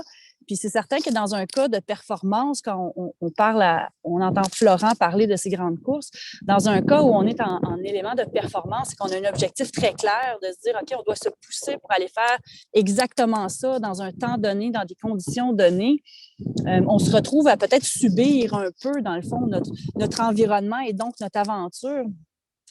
Et c'est un lien que j'aimerais faire, dans le fond, quand on parle de psychologie de l'aventure, cette idée-là que nécessairement, parce qu'on parle d'aventure, parce qu'on parle de nature, parce qu'on parle de plein air, qu'on doit nécessairement subir ce qu'on est en train de faire. Puis je me dis, pourquoi est-ce que les gens associent tellement le mot aventure à être obligé de subir l'environnement, de subir ce qui nous passe, ce qui se passe, dans le fond, ce qu'on est en train de vivre? Et ma réflexion par rapport à ça vient du fait que, dans le fond, c'est qu'on n'est plus dans un environnement qui nous est familier. À une certaine époque, les gens, on n'habitait pas dans des maisons, on devait se déplacer, on était peut-être plus nomades. Et dans une époque comme ce qu'on a aujourd'hui, ce temps-là qui est réservé à l'aventure, il est très court peut-être, il est très focusé sur j'ai 2 semaines de vacances, je vais aller vivre une aventure. Et donc, on a de la difficulté à se trouver des points de repère. Et à ce moment-là, ça fait en sorte qu'on est toujours un petit peu en réaction à ce qui est en train de nous arriver. C'est sûr que de subir donc l'aventure, il y en a qui ont besoin de ça, du fait qu'on est dans un environnement maintenant, surtout dans nos maisons, dans nos vies peut-être plus citadines. On est dans cet environnement-là où le confort étant accessible, on se dit, il me semble qu'il manque quelque chose, il manque une énergie que j'aurais besoin de juste me dire, je suis capable d'aller vivre autre chose puis de vivre cette difficulté-là. Il y a une difficulté qui me manque dans mon quotidien. Quand pourtant, je pense qu'on peut vivre des défis en aventure, mais sans être obligé de subir, comme je disais, l'expérience. Puis c'est là peut-être que le rôle de guide d'aventure vient prendre tout son sens parce que pour quelqu'un qui n'en fait pas un métier, moi j'ai le choix, j'ai choisi d'en faire mon métier parce que je me suis rendu compte très jeune, aux alentours de 16-17 ans, que j'aimais, en fait, pas seulement que j'aimais, mais que d'être en plein air, que d'être dans la nature, que de faire des aventures, dans le fond, c'est ce qui me rendait vivante. C'est ce que j'aimais, c'est là-dedans que je me sentais confortable. Plus j'en faisais, plus je me développais, plus je développais une expérience. Et ça m'a apporté à en faire un métier. Donc maintenant, j'en fais un métier, mais c'est sûr que quand j'ai des temps libres, vous pouvez mal m'imaginer sur un balcon en train de faire du tricot. Hein. Fait que je suis dehors à faire mes propres aventures aussi. Fait que tout ça, ça emboîte. Et donc, quand on vient qu'à guider des gens, justement, dans un contexte où peut-être ce n'est pas leurs habitudes naturelles que d'être dans ce type d'environnement-là, bien, moi, ça me permet de les rendre confortables et justement d'éviter, dans le fond, de subir cet environnement-là. Ça me rappelle l'année passée, justement, en temps de pandémie, j'ai une dame de Geneviève qui s'appelle une Belge que j'ai eu la chance de guider dans les Monts Groux pendant un hiver en raquette. On est allé faire les Monts Groux. On a eu 5 jours d'expédition en autonomie complète. Et Geneviève, à cette époque-là, imaginez-vous, elle avait déjà à peu près là, 66 ans, 67 ans. Fait qu'elle était déjà une femme très sage.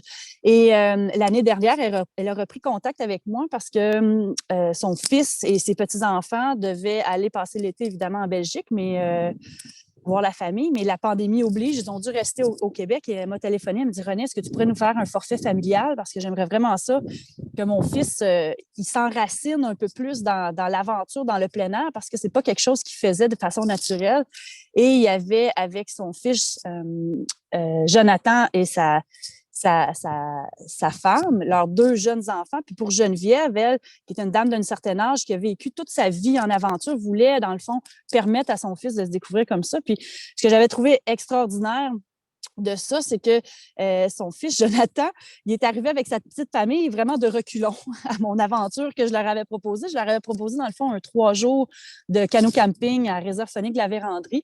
Quelque chose de simple où est-ce que les enfants pouvaient s'amuser dans l'eau, puis on pouvait vraiment profiter des beaux paysages, rien de trop compliqué. Vraiment une belle aventure, là, toute simple. Et je me rappelle, il est arrivé, Jonathan, en pensant que j'étais pour les nourrir de gruau et puis manger des noix pendant toute la journée. Puis le soir, on était pour manger des pâtes. Et puis que c'était pour être là, une aventure, encore une fois, où on doit subir. Parce qu'on dit, il faut qu'on fasse du plein air. On va se faire vanter, comme je suis présentement à l'extérieur. On va se faire vanter, on va se faire pleuvoir dessus, puis on va manger là, vraiment de la dégueulasserie. Puis c'est ça, faire du plein air, puis c'est ça, faire de l'aventure. Et je peux te dire que le premier soir, quand on a mangé des côtelettes d'agneau grillées sur le feu avec un pastis et du chocolat noir, qui en a pris pour son coup. Puis ça l'a fait, en fait, que pendant ces 3 jours-là, malgré la pluie, malgré les moustiques, parce que j'avais l'expérience, parce que moi, le plein air, c'est mon milieu de vie, je l'ai apprivoisé. Ça m'a permis de rendre ça très confortable. Donc, avec le bon équipement, on avait une toile abri, une toile moustiquaire.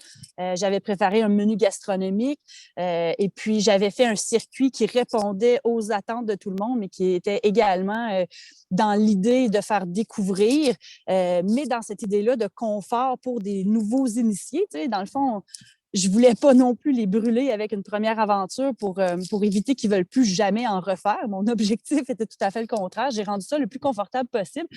Et ça me ramène aux bases de ce que j'essaie de dire, comme quoi quand on est en plein air et qu'on vit une aventure, qu'on n'est pas toujours obligé de subir, une bonne préparation, une bonne planification, d'avoir nos objectifs clairs. J'ai beaucoup aimé ce que Florent mentionnait tout à l'heure, puisque les gens qui ont pu témoigner également avant, cette humilité-là, ça nous permet en fait d'être plus ouverts aussi à ce qui nous attend. Donc, une humilité par rapport à la nature qui va, elle, nous accueillir, par rapport à la culture également, ou en tout cas les gens qui occupent le territoire sur lequel on décide de vivre notre aventure. On a des fois tendance, avec notre expérience, excusez-moi, il y a un tracteur qui passe, ça ne sera pas long. Mais je ne sais pas, on a tendance à vouloir s'approprier puis arriver un peu avec nos connaissances, nos expériences, puis d'imposer un peu ça. Puis c'est ce qui est génial avec Vaolo, c'est tout le contraire, c'est d'avoir cette humilité-là, de dire « je suis un voyageur chez vous, comme je suis de passage dans la nature ». Et donc, ça peut m'ouvrir davantage aux expériences qui me sont proposées. Puis d'avoir une humilité aussi sur nos objectifs puis nos attentes quand on se déplace, quand on va en aventure, quand on va en voyage, quand on décide d'aller visiter d'autres cultures ou même quand on a des objectifs spécifiques, un peu comme, encore une fois, je rebondis sur Florent, il a donné plein de bons exemples, mais donc de se dire, dans son cas, c'était son ami qui s'était blessé, est-ce que je continue, à quel prix, pourquoi je suis là?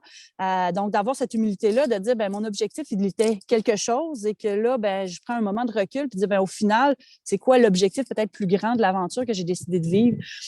Donc, cette humilité-là va nous aider vraiment, je pense, à parcourir, dans le fond, tous les rebondissements qu'on doit vivre au niveau de l'aventure. Fait que ça, c'est intéressant aussi. J'ai beaucoup aimé aussi, puis ça, c'est d'une autre anecdote, mais Joanie, on a eu la chance récemment de collaborer sur une conférence avec les communautés autochtones, puis mentionner comment pour les Autochtones, c'est important de dire qu'on est accueilli par la Terre, par l'univers dans lequel on décide de voyager. Puis je trouve que justement, que de se mettre dans la tête, dans cette psychologie-là, qu'on se fait accueillir en quelque part au lieu de, encore une fois, être obligé de le subir. Donc, ça veut dire quoi? Ça veut dire que j'accueille la pluie, j'accueille le froid, j'accueille le vent, j'accueille le soleil. Je suis prête à ça parce que c'est l'univers dans lequel j'ai décidé de m'en aller faire mon aventure. Ça permet peut-être d'avoir une meilleure ouverture. Jessica, je pensais à ça, qui disait qu'elle avait froid à 5 heures du matin dans le désert. C'est génial, ça. Ben oui. Fait, on l'accueille, ce froid-là, parce que ça fait partie de l'aventure qu'on a décidé d'aller vivre, mais qu'on ne le subit pas. On fait juste l'accueillir pour dire, ben ça fait partie aussi de ça. Puis ensuite de ça, bien, ça nous permet de gagner en expérience pour faire en sorte que par la suite des choses, bien, on est tranquillement plus confortable. Fait que j'ai beaucoup aimé l'exercice de penser à la psychologie de l'aventure puis de me rendre compte, dans le fond, que on se libère de ce besoin-là de peut-être intellectualiser ce qu'on fait quand on devient plus confortable à le faire. Et la façon d'être plus confortable à le faire, bien, au final, c'est d'en faire. Fait que plus on vit dans un milieu, plus on est confortable. Je pense que nous, les voyageurs, les aventuriers, on est probablement de ceux qui ont été, d'un côté, le plus impactés par la pandémie, puis d'un autre côté, probablement ceux qui ont le mieux réagi à celle-ci parce qu'on était capable de s'adapter, parce que pour voyager, que ce soit en aventure ou en découverte, quand on voyage, il faut avoir une capacité d'adaptation. Et c'est ça qui va venir nous servir beaucoup quand, justement, on vit d'aventure. Fait que voilà, fait que c'est un petit peu mes réflexions par rapport à tout ça. Je te remercie pour l'occasion de partager, puis merci à tout le monde d'avoir été avec nous là, pour cette discussion-là. Merci à Florent, tu m'as vraiment inspirée. Merci René-Claude, puis merci d'avoir pris le temps de faire l'exercice. Moi, j'aimerais ça juste faire le pont un petit peu entre ce que tu nous as partagé, Florent, puis les témoignages d'avant, puis ce que tu amènes, cette notion-là de confort.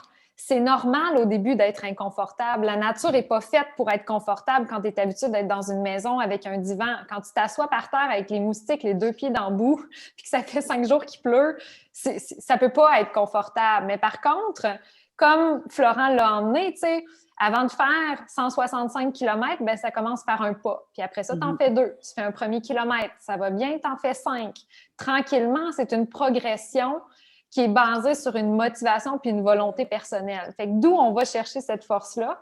Puis comment on fait pour commencer par étapes? Ça ne sert à rien de viser en une année d'entraînement un 125 km parce qu'après ça, vous allez être blessé pendant je ne sais pas combien de temps.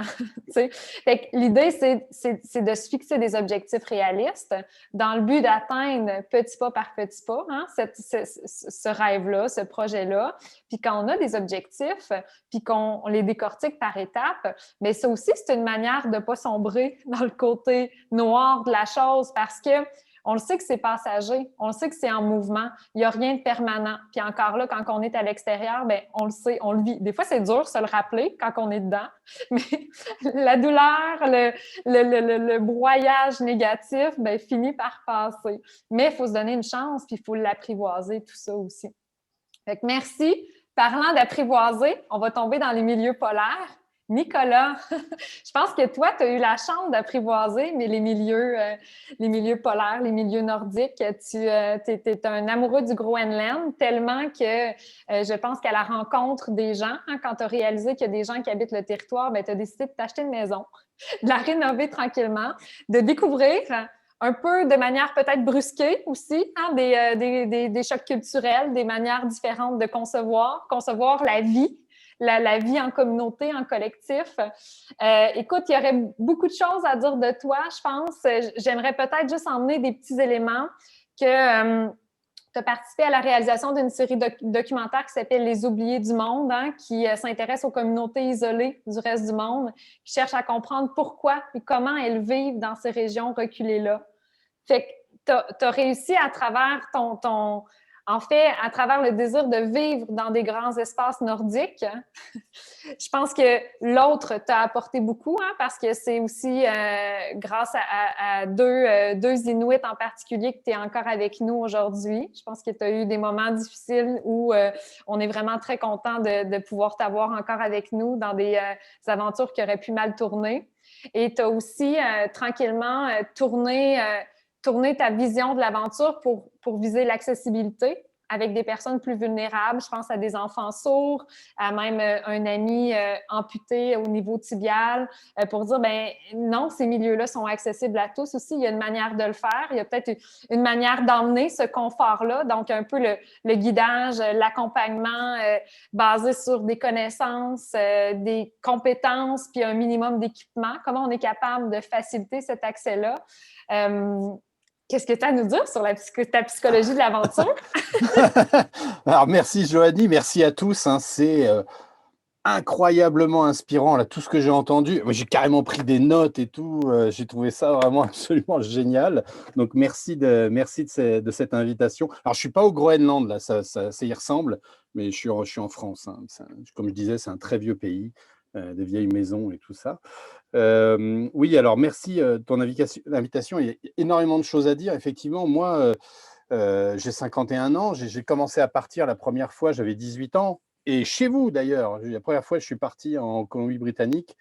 Je suis arrivé il y a un paquet d'années à Port McNeill avec mon kayak, etc., pour remonter jusqu'à Anchorage en kayak.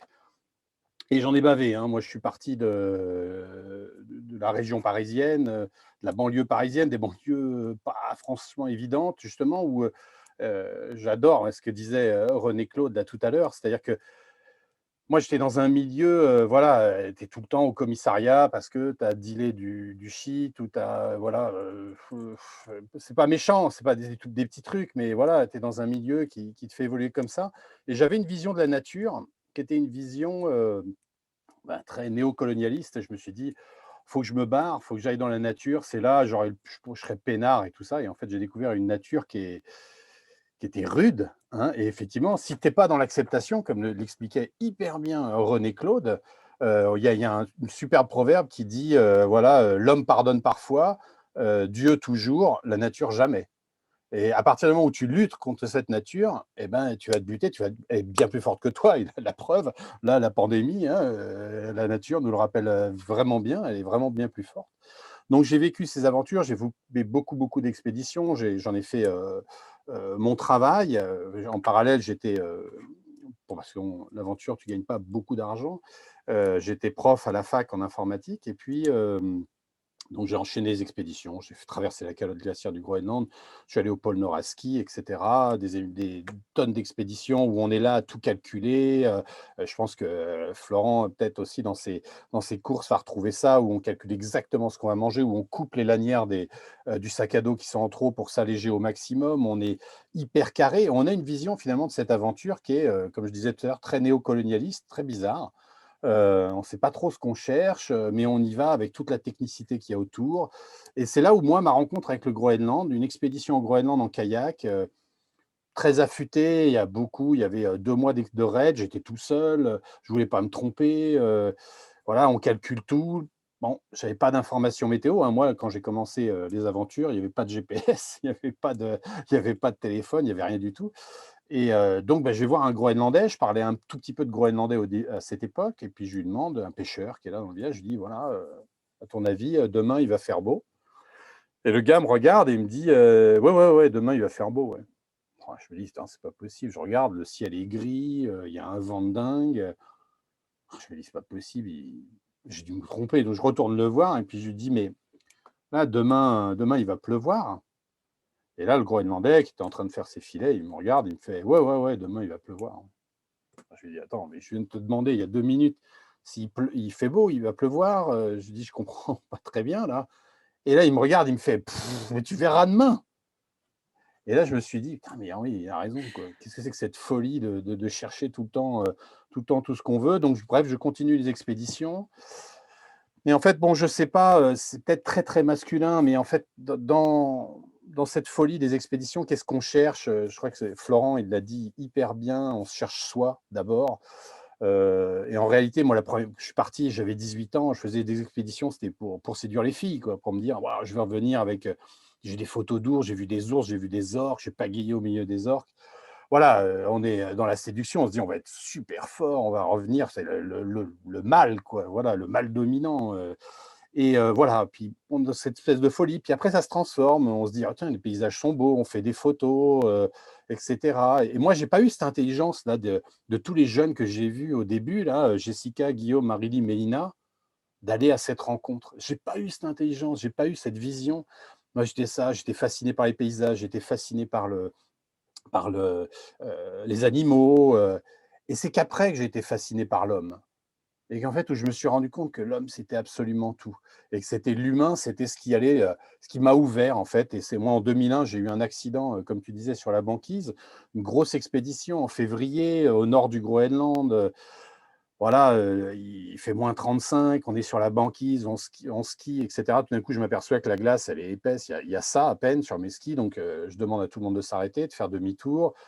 Moi, je la fais très courte, je n'ai pas le temps de faire demi-tour, la glace pète, tout casse autour de moi, je tombe à l'eau, je suis bloqué par le traîneau, je dois enlever mes gants, détacher le traîneau, remonter à la surface, c'est la panique, tout casse autour de moi. Il y a deux Inuits qui pêchaient un peu plus loin, qui m'ont vu tomber, qui sont venus, mais ils ont mis un peu de temps à venir, etc. Donc je me roule dans la neige pour sécher l'eau, mais j'étais déjà en hypothermie, etc. Ils me disent, vas-y, ils sont arrivés avec un skido, ils montent dans le traîneau, et je te ramène au village. Il y avait un petit village à côté, je monte dans le traîneau, j'ai les deux enfants sur les genoux, il part avec son skidoo, il va à fond. Voilà, on arrive près de l'île où il y avait le petit village, et là, la banquise casse complètement. Le skidoo, il arrive à ricocher, à tomber sur le pied de banquise. Moi, dans le traîneau à l'arrière, ça vole en éclats. Je retombe à l'eau avec les deux enfants. Je tiens les deux enfants parce qu'ils ne savaient pas nager. Donc, deux enfants pour les tenir hors de l'eau. Lui, il sort ses enfants hors de l'eau et puis il m'aide à sortir de l'eau. Il me dit, moi, je sauve mes enfants, sauve ta vie. Et il part avec le skidoo. Et puis moi, je continue en courant. À la suite de cette expérience-là, bon, je suis arrivé totalement en hypothermie, les deux mains, les deux pieds gelés. Bref, au bout d'une journée, quand le médecin de là-bas me dit, bon, bah, qu'est-ce que tu vas faire? Je dis, bah, je vais remettre ma tente là, puis je vais dormir un peu, me reposer, puis je vais repartir, quoi. Et il me dit, non, non, attends, t'as pas bien compris, là. Tes mains, tes pieds, ils sont trop gelés, on va te les couper. Évidemment, on est un peu dans le déni. Bon, je pense que les gelures, vous savez ce que c'est.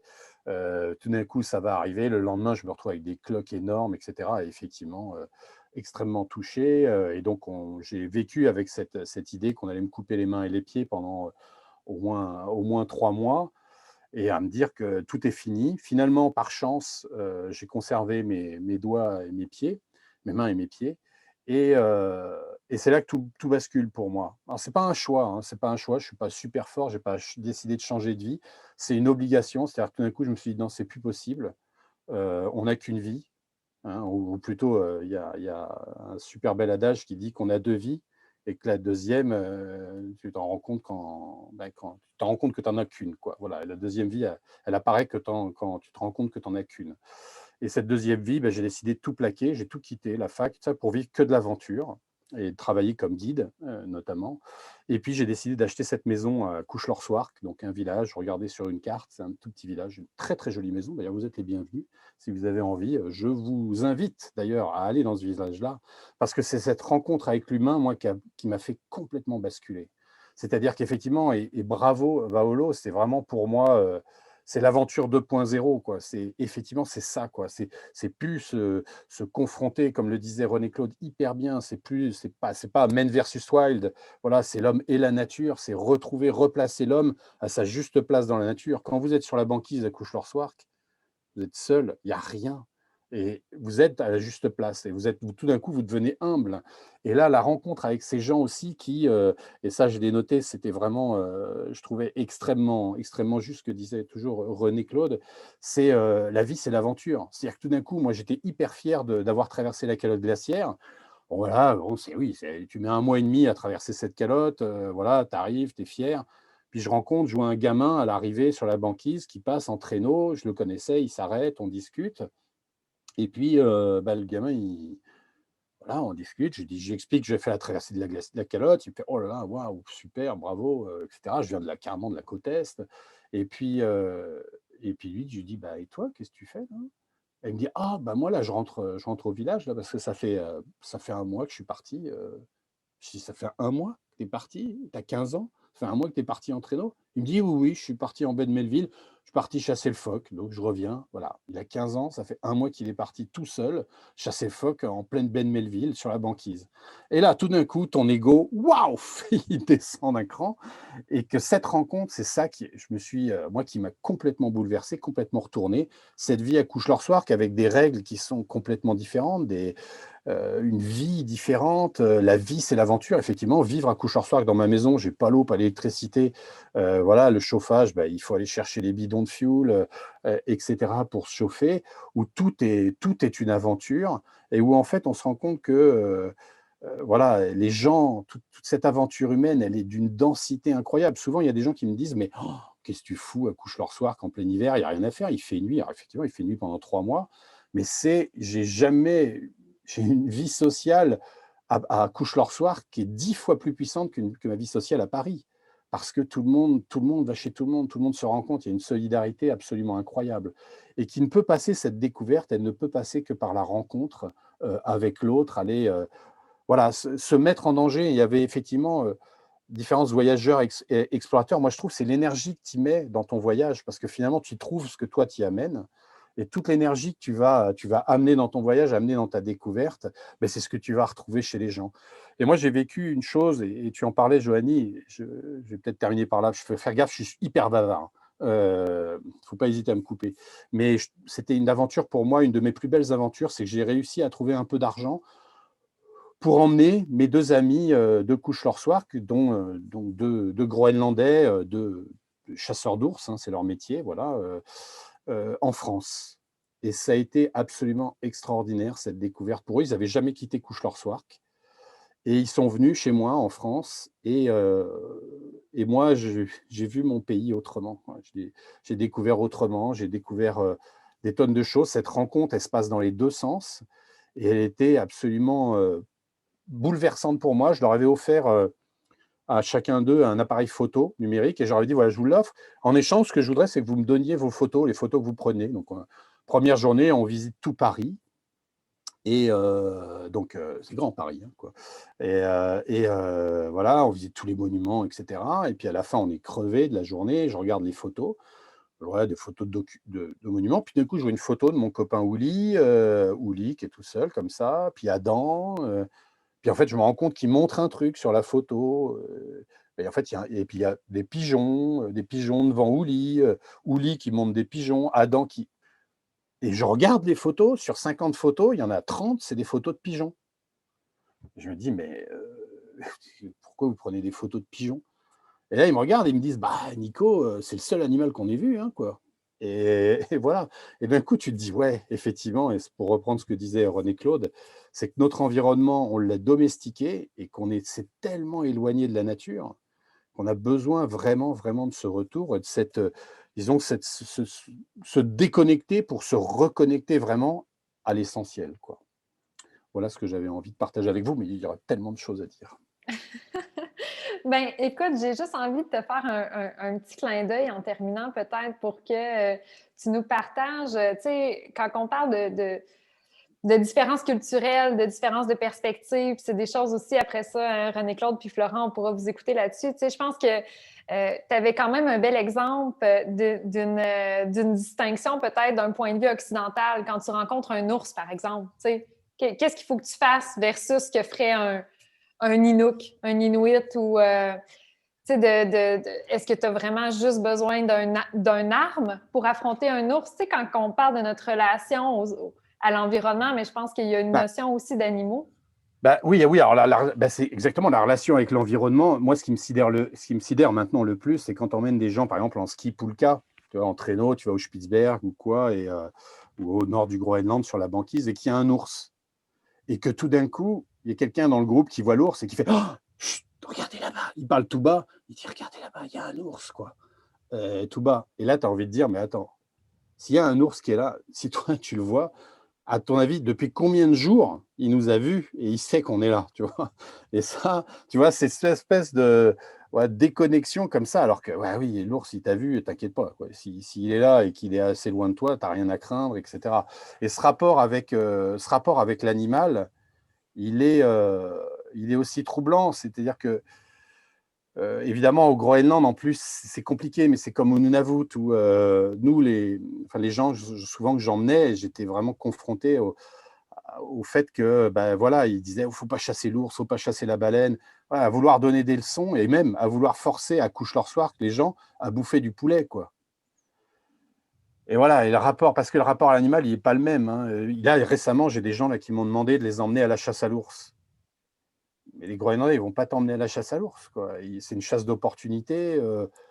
Ouais, ils vont tuer un ours pour leurs besoins s'ils rencontrent un ours, mais ils ne vont pas, par plaisir ou par trophée, aller là-dedans. Donc, c'est ce rapport à l'homme, ce rapport à l'ours, enfin, aux animaux, il est aussi complètement, n'a rien à voir par rapport à ce que nous, on connaît. Et avec cette problématique aussi, tu vois, mes amis groenlandais, ils voulaient aller au zoo.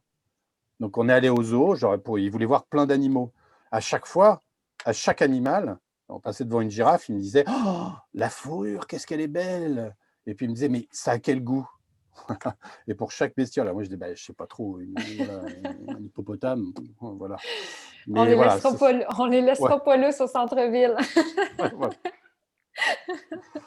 Merci Nicolas. Tu sais, je pense que c'est un petit clin d'œil aussi au fait de dire quand on rencontre un ours polaire, par exemple, tu sais, d'un point de vue occidental, c'est hey, ça nous prend une carabine, ça nous prend un fusil, il faut l'affronter. Ah, oui. Puis eux, ben, vont monter un manteau au-dessus de leur tête, vont le bouger, Ouais. vont dire il faut que tu ailles l'air plus gros que l'ours, c'est ça la solution. Tu sais. Voilà, oui, tout à fait. Ça, c'est le mythe du fusil, quoi. Le fusil pour te rassurer contre les ours. Le fusil, moi, je ne veux pas dans un groupe avoir un fusil. C'est hyper dangereux. Les gens, ils risquent de se tuer dessus, etc. Et qu'effectivement, le seul moyen de faire fuir un ours, c'est de secouer sa tente ou un truc très grand au-dessus de lui. Et en général, il s'en va, quoi. René-Claude, si je te demande, toi, comment, tu sais, souvent on parle de la notion de peur, tu sais, que je m'excuse, je n'étais pas sûre si ta connexion était bonne, puis au pire, je relance la question à Florent. J'étais à la limite, je suis là. C'est bon. Tu sais, quand on dit le sentiment de peur, c'est un sentiment utile, c'est un sentiment important, mais comment qu'on jongle avec ça? Comment vous l'affrontez ou vous le voyez, cette notion-là de peur? Comment qu'on réussit à gérer ça dans une aventure ou dans des moments comme difficiles? Hein? Avez-vous une... Moi, je trouve ça génial comme question parce que ça me permet de rebondir parce que ce que disait Nicolas juste avant en lien avec les animaux et tout ça, et puis sur notre comment on affronte l'animal, puis c'est souvent quelque chose qu'on a. Les gens ont souvent une crainte par rapport. Est-ce que je suis encore là? Oui. Okay. Ils ont souvent une crainte par rapport aux animaux, en fait. Comme on peut craindre le noir, par exemple, la même chose, la noire en forêt, les bruits en forêt. Et ça revient à cette peur-là, d'où elle vient. Puis quand on a déjà vécu une peur, puis si on la décompose un peu, puis on y réfléchit, c'est qu'on a souvent peur, en fait, de choses qu'on ne comprend pas, de choses qu'on n'a pas apprivoisées. Et dans un milieu naturel, un milieu où l'environnement ne nous est pas familier, toutes ces inhabitudes-là, ils peuvent venir qu'à nous faire peur. Fait que c'est, je pense, de prendre le temps de l'apprivoiser et on apprivoise les choses tranquillement. Donc, de se lancer encore une fois le défi de dire, bon, mais j'ai un peu peur des bruits de la forêt, bien, je vais commencer par passer une nuit dehors. Comment je me sens à dormir et juste d'entendre les bruits. Et après ça, de se dire, OK, bien, le bruit que j'entends présentement, c'est un lièvre qui passe sur le bord de ma tente? Ça peut être juste un écureuil. C'est-tu obligé à chaque fois d'être le méchant loup-garou puis de penser qu'on va se faire bouffer par tout ce qui nous entoure? Quand au final, dans le fond, c'est d'apprivoiser ce qu'on ne connaît pas. Les ours, c'est un excellent exemple parce que moi aussi, j'ai guidé beaucoup dans l'Ouest canadien, je guide dans le Nord aussi. Et les gens ont une crainte de l'ours. Mais quand on regarde statistiquement, il y a plus de gens qui meurent par des attaques de chiens que par des attaques d'ours. On peut biaiser la statistique comme on veut, là, parce qu'on s'entend qu'on est généralement plus en contact avec des chiens qu'avec des ours, mais n'empêche que dans la réalité, pour avoir travaillé dans l'Ouest canadien avec des ours, beaucoup, il y a très peu d'interactions là où, en fait, quand il y en a, c'est généralement plus positif parce que c'est un moment d'observation. Mais la peur, donc, c'est de comprendre d'où elle vient. Cette crainte-là, elle vient d'où? Puis encore une fois, si je rebondis un peu sur Nicolas, il parlait de la banquise. Moi, quand je fais des expéditions sur les lacs, c'est une de mes craintes, c'est de passer à travers la glace. Puis je peux vous dire que les premières fois, quand on est sur des immenses plans d'eau, quand il fait très, très froid, la glace, elle vient qu'à péter carrément, elle vient qu'à céder un peu, mais en fait, c'est des fractures qui se font parce que, comme toute chose, quand ça devient plus froid, la glace, elle va pas se rapetisser, là, je cherche le mot, mais bon, elle va se construire et donc ça va la fendre et ça fait des gros, gros bruits de glace qui font. Et on a toujours l'impression que la glace va se céder sous nous. Mais quand on vient qu'à comprendre, dans le fond, comment ce phénomène-là arrive, pourquoi c'est causé sur un lac gelé où on va trouver les risques les plus possibles qu'on passe à travers la glace, les décharges naturelles, par exemple, où on a des cours d'eau, etc. C'est des endroits où la glace va être plus mince. Donc, de comprendre notre environnement et de vivre dans cet environnement, ça nous permet, je pense, de maîtriser les peurs parce qu'on vient qu'à avoir un sentiment de contrôle sur ce qui nous fait peur. Fait que je pense qu'à ce moment-là, c'est vraiment de se donner le droit et l'occasion d'en vivre le plus possible pour avoir au final un sac d'outils et de connaissances qui nous permettent de les affronter, ces peurs-là. Fait que, mon impression. Merci. J'aimerais ça t'entendre, Florent, aussi. Tu sais, je pense que moi, j'aime dire que en fait, dans l'aventure ou dans les défis, on veut stimuler la curiosité plutôt que l'anxiété. Hein? Tu sais, on peut facilement réagir à soit être curieux puis vouloir comprendre ou soit avoir peur. En même temps, quand on est face à un milieu qui change, à des grands défis, tu sais, la peur reste un système d'alarme naturel qui veut aussi nous dire « Hé, attention, il y a un vrai danger peut-être.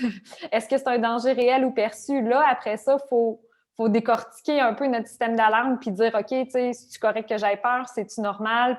Peut-être que oui, peut-être que non. » Puis là, augmenter, tu sais, notre capacité à sortir de notre zone de confort.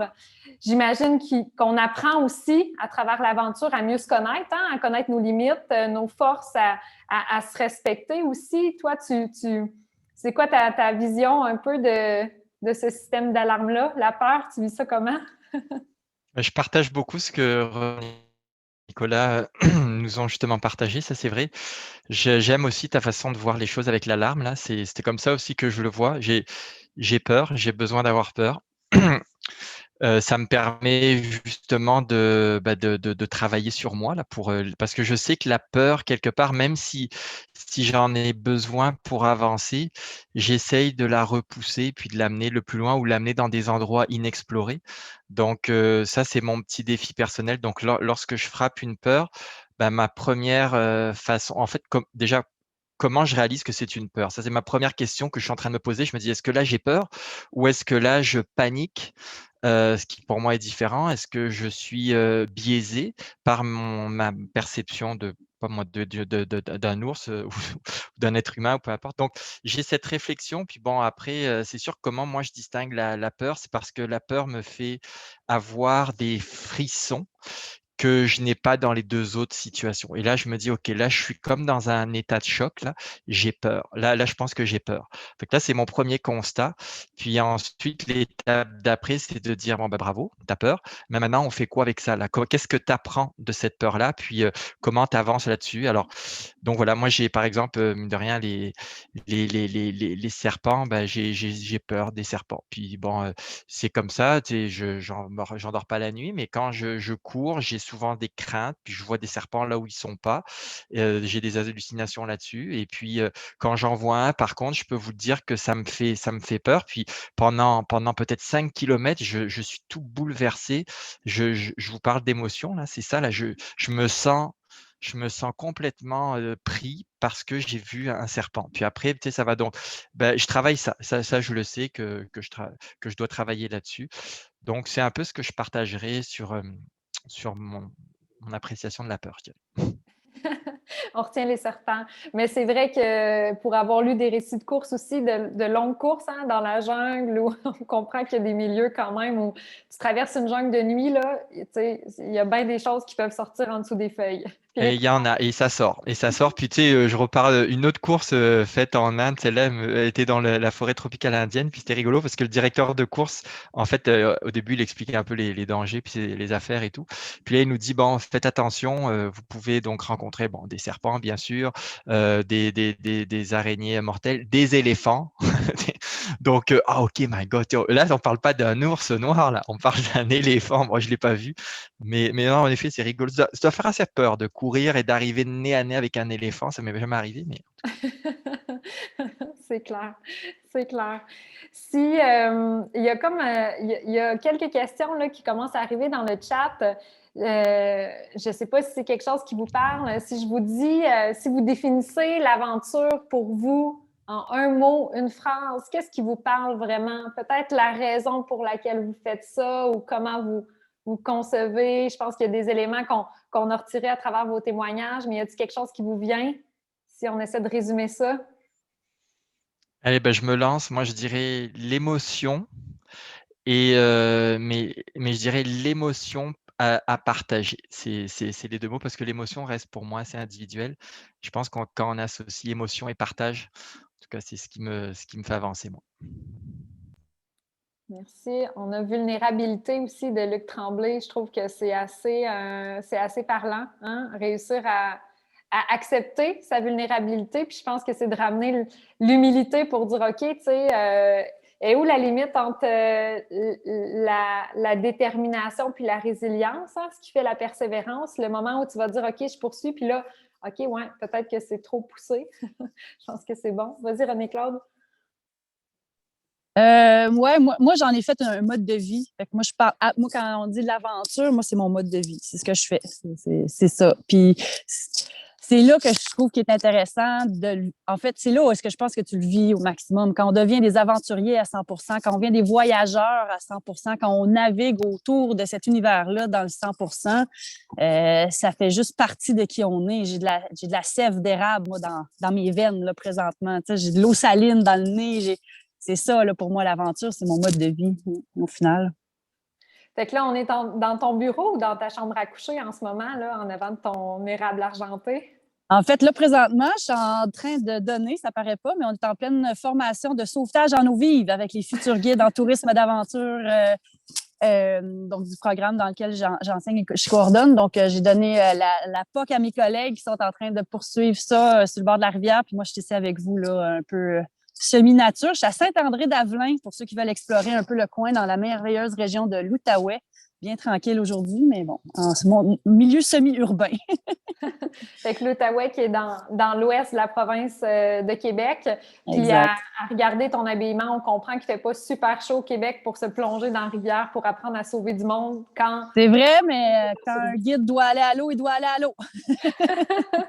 C'est là qu'on se rend compte aussi, je pense, du métier de guide ou d'explorateur, où quand on sort de sa zone de confort, il faut être capable de garder le contrôle. Hein? Il faut prendre soin des gens quand toi-même, tu n'es plus capable de réfléchir. Hein? Fait que d'augmenter ses capacités, ses connaissances puis son aisance du milieu pour être en mesure de prendre soin des autres, même quand toi, ça va pas bien. Tu n'es pas en contrôle, mais tu essaies d'avoir l'air d'être en contrôle. T'es bonne là-dedans. T'es bonne là-dedans. Merci, Joanie. Excellent. Pour toi, Nicolas? Pour moi, tu vois, j'aimerais bien dire l'émerveillement, quoi. Parce que pour moi, l'aventure, moi, j'en ai fait un paquet de trucs, tu vois, donc je me disais, traverser de calotte, des tas de trucs comme ça, des kayaks, à ski, plonger sous glace et tout. Et moi, il y a une aventure qui m'a mis une claque, mais phénoménale, c'est d'avoir un enfant. Tu vois, et parce que, tu vois, pour moi, l'aventure, c'est vraiment arriver à s'émerveiller de tout. Tu vois, moi, je trouve qu'il y a t'as des aventuriers partout, dans tout, à tous les niveaux. Et c'est ceux qui arrivent à avoir ce regard, tu vois, retrouver le regard du gamin qui est au fond de ton cœur, quoi. Tu vois, et moi, je peux aller en forêt, en banlieue parisienne et t'émerveiller de tonnes de choses. Je veux dire, ce que j'ai entendu là depuis le début, moi, c'est que des enfants, quoi. c'est que des enfants qui s'émerveillent de tout. Quand tu entends René Claude, là, qui est à 100% surtout, quand tu as Florent qui raconte ces histoires incroyables, j'ai l'impression qu'on est tous des gamins, là, et tout ça, on a cet émerveillement et cette capacité à s'émerveiller de tout, quoi, tu vois.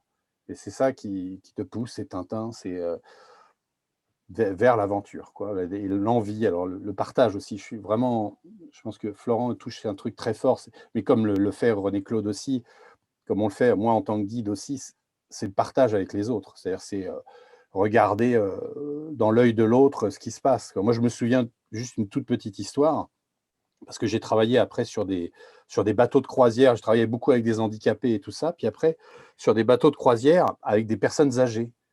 Et j'emmène, on faisait le passage du Nord-Ouest, et j'emmène des gens faire un canyon, une marche, quoi. On marche 3-4 heures, c'est tout, hein. Mais bon, j'avais pas repéré et tout ça, donc c'est la cata. On traverse une rivière, on fait la marche, c'est un peu compliqué, on revient. Le glacier a évidemment fondu, je dirais, la rivière a augmenté. On peut plus traverser, on est obligé de passer avec les chaussures. Je dis à tout le monde d'enlever le pantalon, de mettre les chaussures autour du cou, et puis je mets une corde et on traverse, etc. Évidemment, les gens, ils râlent au début, d'un côté, mais une fois qu'ils sont passés, ils sont tellement heureux. Voilà, ils ont retrouvé l'enfant qui était en eux. Et puis à la fin, le lendemain, un monsieur qui avait traversé voulait manger avec moi. Il me disait: ah oui, vous êtes un aventurier, racontez-moi vos aventures et tout ça. Donc je raconte. Puis au bout d'un moment, j'en pouvais plus, et je lui dis: mais bon, et vous, ça vous plaît? Il me dit: ah oui, moi, ce qui me plaît, c'est là, ce qu'on a fait la dernière fois, traverser avec les chaussures autour du cou, ça m'a rappelé mon enfance. Et je dis: ah bon, votre enfance? Il me dit: bah oui, moi, quand j'avais 16 ans, j'étais dans la résistance, et on mettait nos chaussures autour du cou pour aller poser des mines sous les chars allemands. Il me dit: après, on a été dénoncé, donc j'ai été capturé, envoyé dans un camp de concentration. On a réussi à s'évader, on a été repris, heureusement, on n'a pas été fusillé directement, mais on a été ramené dans un deuxième camp de concentration, et les Américains sont arrivés, et on a été sauvés. Et là, il me regarde et il me dit: mais vous, racontez-moi vos aventures. Qu'est-ce que vous voulez dire après ça, quoi? Voilà, donc ces gens-là, voilà, il y a des gens qui ont l'aventure, elle est partout. Et ce mec-là, qui avait je ne sais plus quel âge, 92, 94, tout d'un coup, il avait toujours cet enfant en lui. Et je trouve que cet émerveillement, il est hyper, hyper important. Écoute, tu sais, l'émerveillement va avec la capacité de vivre pleinement le moment présent aussi, hein? Puis pour ça, tu sais, je pense qu'il y a quelque chose qu'on parlait hier dans nos échanges avec nos invités, qui est la notion de réciprocité, tu sais, cette ouverture-là vers l'autre à vouloir échanger, raconter, mais pas juste prendre, hein? Tu sais, écouter puis laisser une portion de nous, bien, ça se fait dans les deux sens, tu sais. Puis je pense que c'est ces petits moments-là où, tu sais, on se rend compte que, waouh, il y a des gens derrière nous qui ont tout un passé, puis il y a des moments qui sont vraiment marquants. Merci, Nicolas, là-dessus. Puis si je vous demande, peut-être en terminant, là, pour vous, est-ce que vous jugez que c'est nécessaire d'avoir une vie d'aventure pour avoir une vie qui se raconte, qui se partage? Hein? Ça fait un petit clin d'œil à l'homme, la discussion que tu as eue avec l'homme. Est-ce que c'est important? Est-ce que ça change? C'est une bonne question, hein? C'est une question qui est arrivée dans nos participants là, dans le chat. Mais moi, je peux me lancer, là. En fait, je pense que l'aventure, elle appartient à chacun qui veut la vivre. Fait que mon aventure à moi va être très différente. Je reprends l'exemple de Florent. Moi, je trouve ça exceptionnel. Je ne vivrais jamais ça, là. Ça ne m'intéresse pas du tout de faire de la course comme il fait. Comme j'ai ma mère qui est une de mes plus grandes fans, qui, elle, son aventure, ça va être d'aller faire le tour de la Gaspésie dans des petites auberges, à manger du 5 étoiles, à revenir dormir dans son lit, mais d'être simplement d'avoir sorti de la grande ville. Donc, l'aventure, est-ce que ça nous définit? Est-ce que ça a le besoin? Est-ce que tout le monde a besoin de vivre l'aventure? Je pense que non. Puis après ça, la définition de l'aventure pour tous et chacun, ça peut changer énormément. Fait que je pense que là-dedans, il y a déjà peut-être un semblant de réponse. Mais c'est certain que il faut, encore une fois, si on revient un peu à l'humilité puis à nos motivations propres, c'est de se dire pourquoi est-ce qu'on fait ça, surtout dans un monde où les réseaux sociaux sont tellement prenants, où l'Instagram fait en sorte qu'on veut peut-être toujours se mettre de l'avant. On se dit, est-ce que je fais ça pour mes propres motivations, pour mes propres valeurs, ou est-ce que je fais ça pour le regard des autres? Puis à ce moment-là, ça revient à dire l'aventure pour chacun peut être différent aussi. Puis je pense que c'est tout aussi noble là, d'une vision à une autre, là, au final. Il y a quelque chose que j'aime beaucoup, moi, qui fait un pont sur Nicolas aussi. J'ai des enfants, Florent aussi, t'en as. Tu sais, je pense que de se remettre de temps en temps dans un moment de pandémie, on le vit, hein? Nos aventures, ça se trouve pas mal dans notre cour arrière ou en tout cas à proximité de la maison. Fait que comment on est capable de se rendre compte que l'aventure, c'est d'abord et avant tout un état d'esprit, hein? Une manière de concevoir le monde, comment on peut transformer les petites choses en moments grandioses, comment on peut mettre de la magie par l'émerveillement, par le moment présent, parce que des fois, quand on est pris, qu'on est confiné, ou même quand on vit une aventure, puis qu'il y a une tempête, puis on peut pas bouger pendant plusieurs jours, il faut faire preuve de résilience, puis il faut se la reposer, cette question-là, c'est quoi l'aventure? Puis ça peut changer dans certains moments. Des fois, on a le goût d'en vivre des grandes, hein? Mais comment qu'on peut au quotidien, dans une routine, peut-être essayer de faire les choses autrement puis de s'inspirer à travers des micro-aventures? Moi, tu vois, j'ai l'impression que, ouais, pour moi, l'aventure, c'est vital. Et je pense que vraiment, tu vois, j'étais à un forum sur le tourisme d'aventure en France, là. Et il y a quelqu'un qui a dit, voilà, en connexion avec le développement durable, on va faire maintenant, c'est fini, il ne faut plus voyager, plus prendre l'avion, etc.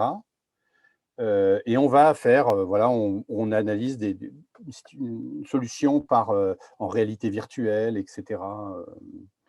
Alors évidemment, moi, je prône à fond de voyager moins pour voyager mieux. Ça me paraît vraiment, évidemment, sortir du schéma consumériste du voyage. Mais quelque chose qui me... je crois que c'est un poète anglais qui a dit une phrase que je trouve très belle, qui a dit « Rien n'existe tant qu'il n'a pas été vécu ». Et je trouve que l'aventure, pour moi, c'est se reconnecter au réel. Tu vois, comme on disait, Joanie, tu as un enfant, qu'est-ce qui te reconnecte plus au réel qu'un gamin, quoi? Qu'un gamin qui vit dans l'instant présent. Il n'y a pas d'hier, il n'y a pas de demain, c'est maintenant, quoi. Et en fait, je trouve que l'aventure, c'est ça, c'est être capable de basculer et d'être l'histoire de Florent, de ces courses-là. Voilà, il est là avec son copain, il n'y a plus de projection, tu vois, il est dans le moment, dans le réel. Et voilà, et pour moi, cette reconnexion au réel, elle est vitale, quoi. Et en particulier, comme le dit souligné René Claude, en ce moment avec Instagram, Facebook, enfin, tout le bordel, quoi. Merci, Nicolas. Florent, le mot de la fin?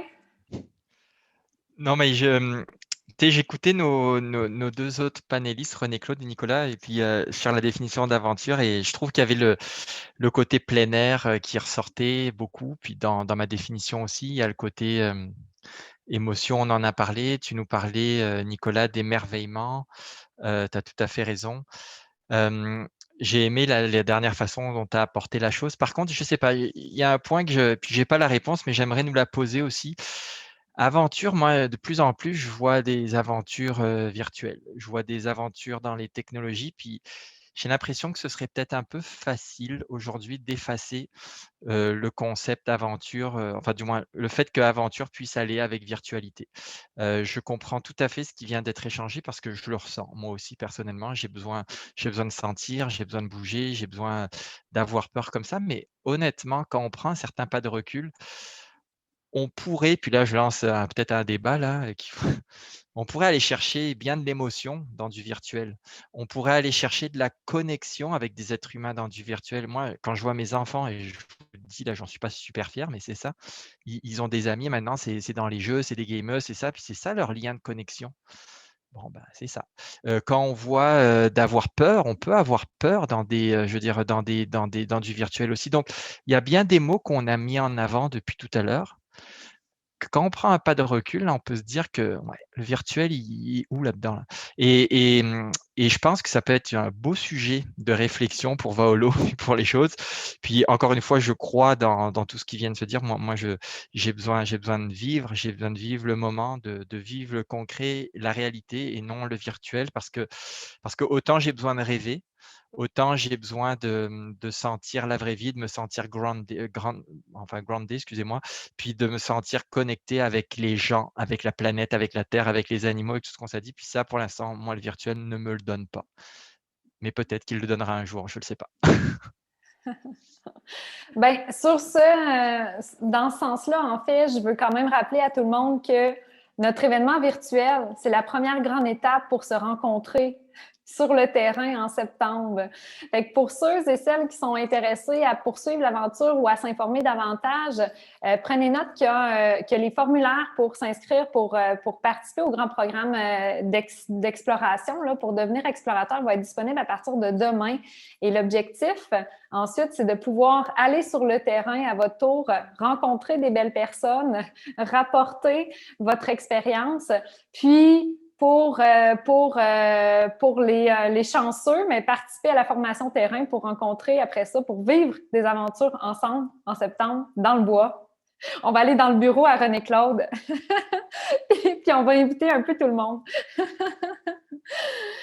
Merci beaucoup. Merci vraiment de votre temps. C'était un plaisir. On pourrait jaser encore longtemps, mais au moins, je pense qu'on a abordé quand même un peu le sujet. On a mis vos liens. Fait que tout le monde qui sont intéressés à aller un peu plus loin, on vous invite à suivre Florent, René-Claude et Nicolas à travers leurs prochaines aventures qui ne nous ont pas présentées, mais on pourra poursuivre les informations. Donc, je vous souhaite une belle fin de journée, tout le monde. On vous laisse sur la rencontre de demain qui va raconter des belles histoires d'acteurs locaux, des autres, l'art de recevoir. C'est quoi ça?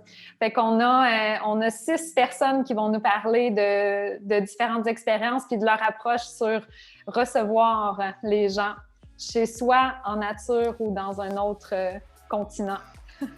Merci beaucoup, tout le monde. Bonne fin de journée. Bonne soirée.